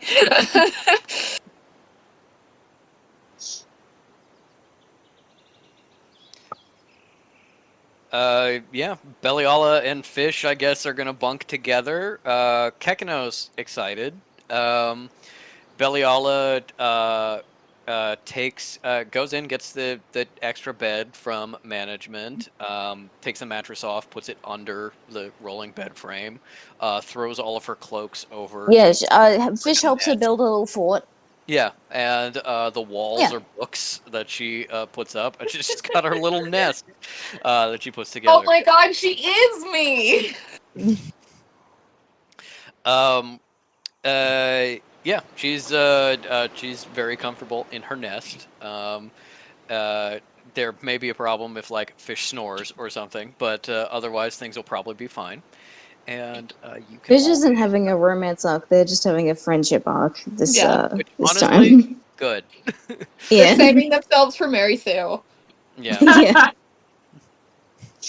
Um, yeah, you put all your stuff down, you secure what you need to secure, and you're ready to go into the library if you wish. I will say, just so that we're all clear, we're all on the same page. Cal's shadow lock makes things harder to like pick open, and like the shadows tend to like bind it closed. You could absolutely bash through it to get Yeah. to something. That's true. Same I'll ask Same with if Fish's May arcane also lock. wants it arcane locked by Fish. Yeah, I was gonna I was say. gonna say same thing with arcane lock. The arcane lock makes the door physically stronger as well. You can still bust through it in order to Yeah. through it. What floor is the other rooms on? Are they in ground? You are most likely all on the second floor. Damn. And the flooring is not tile, I assume. No, it's wood. Tragic. I mean, May we just ask for it to be shadow and arcane lock. Nothing else she can really do. How does she ask Actually, hold Fish? on. Because Damn. Sorry, what was that? how does she ask Fish? Because they're not exactly. Well, Fish thinks they're fine. Yeah. But remember they did literally leave mid conversation. No, Yeah. I mean, And Cal asked May when May is like, "Oh, can you shadow?" She's like, "Do you also need an arcane lock?" So like that can also be like Cal being willing to take the initiative for it because she would have explicitly asked that. yeah, May is not like actively hostile to fish. There's just a low grade sort of like, if provoked, immediate crankiness with them because they did explain. Oh, I was actually, to like basically fool Jonas, and May's like, oh yeah, cool, I get that. Wish she hadn't just left, but I do understand. Basically, that's the vibe. Mhm. So yeah, she would just ask, like, Yeah, No and biggie. and they do it, and it's no problem. And they put a password on it that is a funny joke that I'll come up with at some point. And Kekino is just like, It's so good to see everybody be friends. Kekino is God, like, Kekino. Dad, what is the password? Jamal is a cuck. What does cuck mean? I think you meant. I don't cuck. know, but I'm gonna make it something. yeah, you just head out to the library, kind of introduce yourself, start that whole process. Everybody has the things that they need to get in. Hmm. All right. I assume Cal picks out a extra thing for Fish as Fish's entrance. Otherwise, everybody's good. Beliala is bringing 3 things because her plan is to go. I would like to present to the library this 2nd edition of this book, and also in exchange, can I get a 1st edition copy of this that you have? No? Okay, well then I'm keeping this, and here's this other one instead. Yeah, I want my book back. I love her. She's like, I don't remember how to get here or really anything about the experience, but I have my book, and that is unacceptable. It's the principle of the thing. All right, then you all head out, leave the kind of village behind. Once again, people seem kind of friendly here. There's not really the like doom and gloom you would expect of a bunch of necromancers being around. Very little black. Also, people seem to be wearing a lot of earth tones. And as you They're just done with Forsyth. as you start heading up into this little trail, this little path, the brush starts to fall away just a little bit and reveals the start of the temple.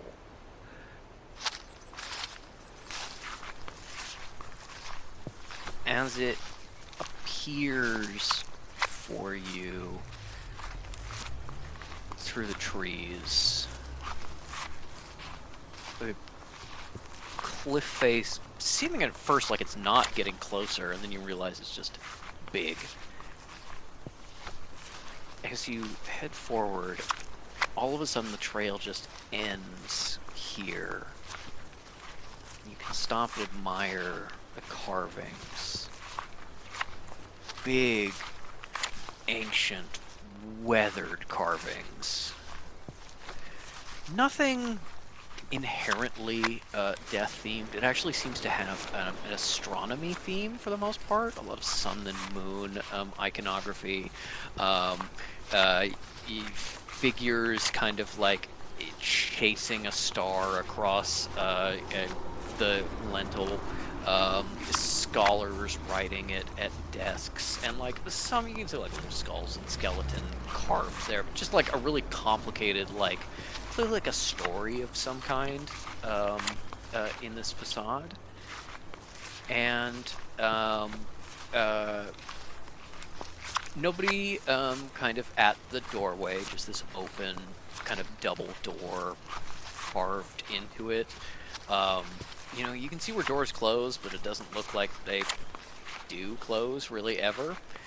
It's just this yawning, you know, cut cave passageway leading into the temple itself. As soon as you step inside, the great stone is now surrounding you, above you. The temperature immediately drops like 15 degrees. It was not a hot day, it was a warm day. It's now suddenly chilly. The second you're in this shadow, just a weight of cold stone around you. And Cal experiences something. As Cal walks across this threshold into the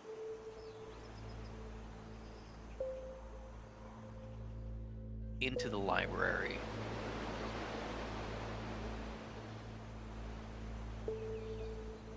It is like a crushing weight falling on your shoulders.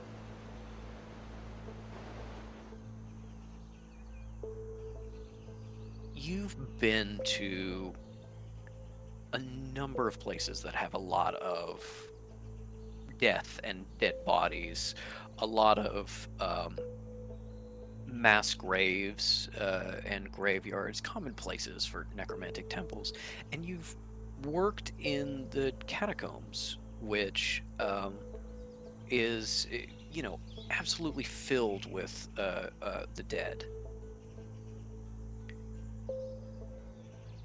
You also worked in the catacombs, which was a fairly old temple. It was a temple that had been there for a long time, a temple that was established. But Temple of Catacombs has been there 400 years? 500? And you know that its title, the Grand Temple of the Beautiful Dead, and the Dublin Temple, the Grand Monastery of the Shadowed Way, these great temples of history, have had multiple locations over time. They've moved. Necromancy sort of started as a philosophy in the Middle East, but then spread, and Europe kind of became the homeland. And while the traditions, you know, stayed mostly the same and the people moved with it, the physical location is not where these great temples always were. As you cross this threshold, you feel a weight of necromantic energy, of history, and of death that you cannot believe. It is staggering. A building that has been a temple, a building that has been dedicated to death and necromantic magic, probably longer than necromancy has been a religion. The same care, the same spells over and over and over and over again until it almost fuses into like a cohesive unit. There's almost like an edge of awareness to this building. This slight amount of intelligence that is even less than you get summoning a minor spirit or something like that. Something that has been thought of as one thing for centuries and filled so full of the dead, the dying, and death that it almost awakens itself in a way. Not really, not truly, no intelligence there, but it almost feels like when you stepped in, the temple feels like it should have become aware of you in that moment. Doesn't. You feel like it should. And necromantically, it feels like standing on a precipice, watching the infinite pit swirl down in front of you, leading almost entirely to death.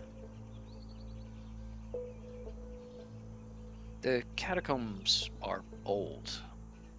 Been a temple for a long time. This temple is so much older. Catacombs were dense with bone and bodies. The catacombs were also spread out. 1 or 2 levels, vaults that have been used for burials and vaults that have been unused.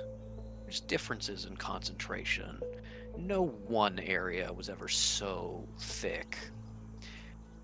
You feel like this building in front of you has all of the death, all of the bones, all of the bodies of the catacombs combined in a smaller vertical footprint. Like it's concentrated. And as you all step inside, you stagger a moment under this crushing weight as Beliala does the same, gasps out loud as you look in. Walls are smooth stone before they start to open up into a sort of a foyer, an entrance hall. There's some people there, some desks, a reception, carpets, some chairs. But in the double doors that clearly lead into the library itself, a big rosette, skulls and femurs, radii making a giant half sun, a sunrise over these doors.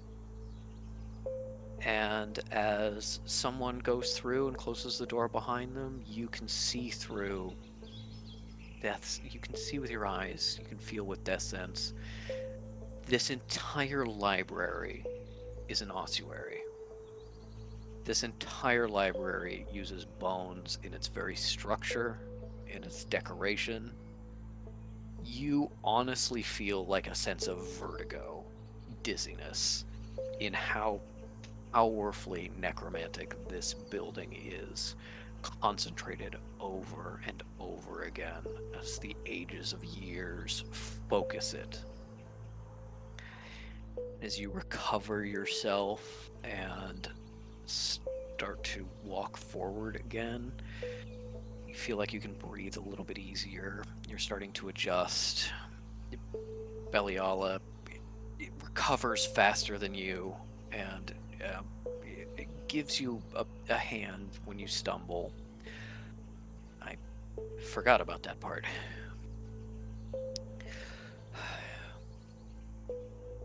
Caligulus, are you all right? Cal is like, I think, trying to control her breathing like Kekano taught her, so she's just like nodding as she's doing controlled breathing. I think anyone who has some exposure to necromancy, some necromancy training, whether that's Fish with a little bit of connection you got, getting that death sense from Cal, Jamal with a little bit of training that he's had. I think all of you, even maybe May with like the number of tombs she's been in and things like that, you feel like something. It's that feeling of like, it almost feels like something you can't see looming over you for just a moment. You don't feel even remotely what these other two are feeling, but you feel something, and you're like, that's weird, whatever it is. And then it seems to go away in a way that doesn't necessarily for Cal and Beliala. Patrick, with May's layers of history, does it reveal anything to her about this place? Give me a history check. I will say it says I can correctly ascertain its purpose. I know. I'm potentially giving you more information Okay. with the history check. And I am going to keep it in mind because as more of like the building is revealed, I'll just remember this history check. I'm going to write it down. Wait a second. That is a 18. Okay. 18. The first thing you get with layers of history is like this space, this little hallway you're going through, the areas you can see, looks like it started as a natural formation of some kind and then was smoothed and chiseled out. This was not like entirely excavated. This was perhaps a series of caves that were like eventually expanded and made more human. There is a lot of details of just tell you kind of the age of different like time periods in its history of being like the floor was clearly like smoothed out and polished with this granite, but also it's been so long since that happened that you've started to get little dips in like the common walkways of where people go.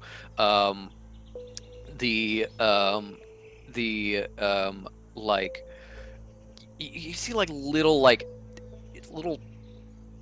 carving marks that are almost quite hidden of maybe like where there were like kind of buttresses that were stone, and then the room was kind of expanded a little bit and like used better architecture to make it a little taller, so those got removed.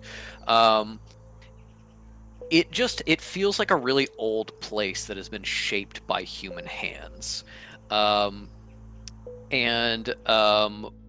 While there is like certain design elements both in the way this hallway is and in the carvings outside that kind of remind you, they have a lot of Persian influence, especially kind of like early Persian art. You couldn't necessarily like place it to a time period. It's kind of been all over, but you think like, maybe this was some of the carvings were made and kind of like there's like a little bit of kind of Zoroastrian themes, you think, to like the early the like main carvings outside, and those were kind of like expanded on over time.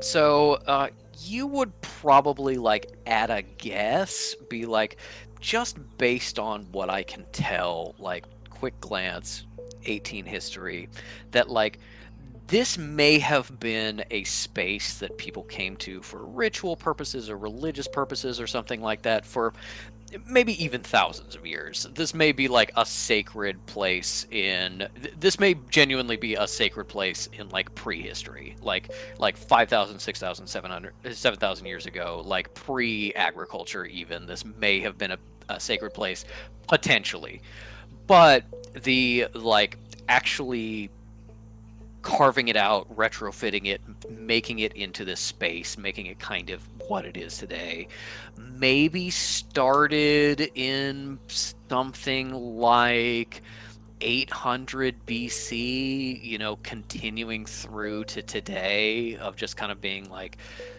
different periods of excavation and expansion. To everyone else, it's really cohesive. It looks like it was done all at once, just like a godlike figure just scooped out this hallway and all the carvings. But to May's expert eye, you can see the little flaws that point to different time periods and excavations and stuff. And as you're admiring this, and Cal and Beliala are catching the breath, and then start to head along and head out and get deeper in. The room kind of opens up into this lobby, this waiting area.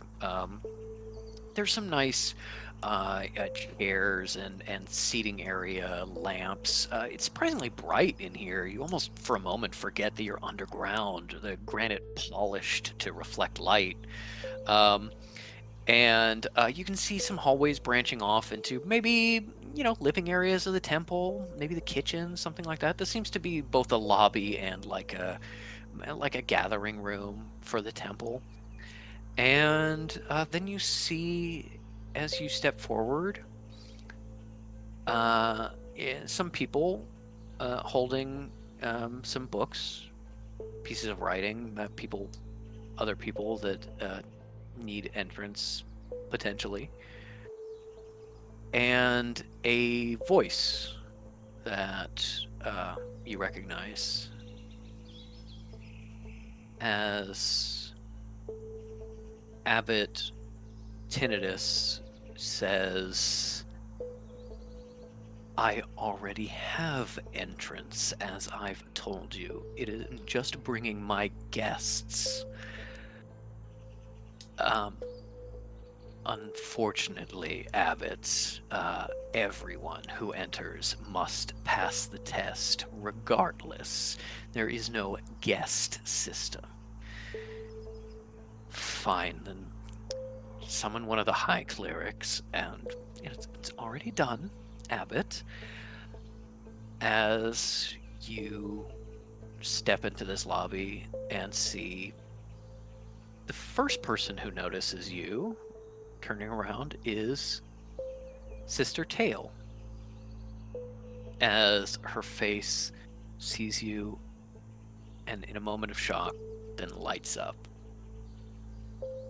Sister Tail, Brother Enharken, Abbot Tinnitus, and Abbot Tinnitus's dog, Sister Os, the really beefy muscle that works for him. Seems like you know where that field trip was too. And I think we will deal with that confrontation as the rest of them notice you walking up and turn around next time on Well-Dressed Bones. I miss this bitch so much. He is such I hate Welcome back, Jada. I hate this fucker so bad. And I've yet been I miss looking him for an so excuse much. to bring him back into the narrative. I'm just like, where does it make sense for this asshole to just show back up? In true Skullduggery Pleasant fashion, we have a MLM ship people are obsessed with that disappears from the narrative for long stretches of time. And then it's like, but are they good together? No, they hate each other.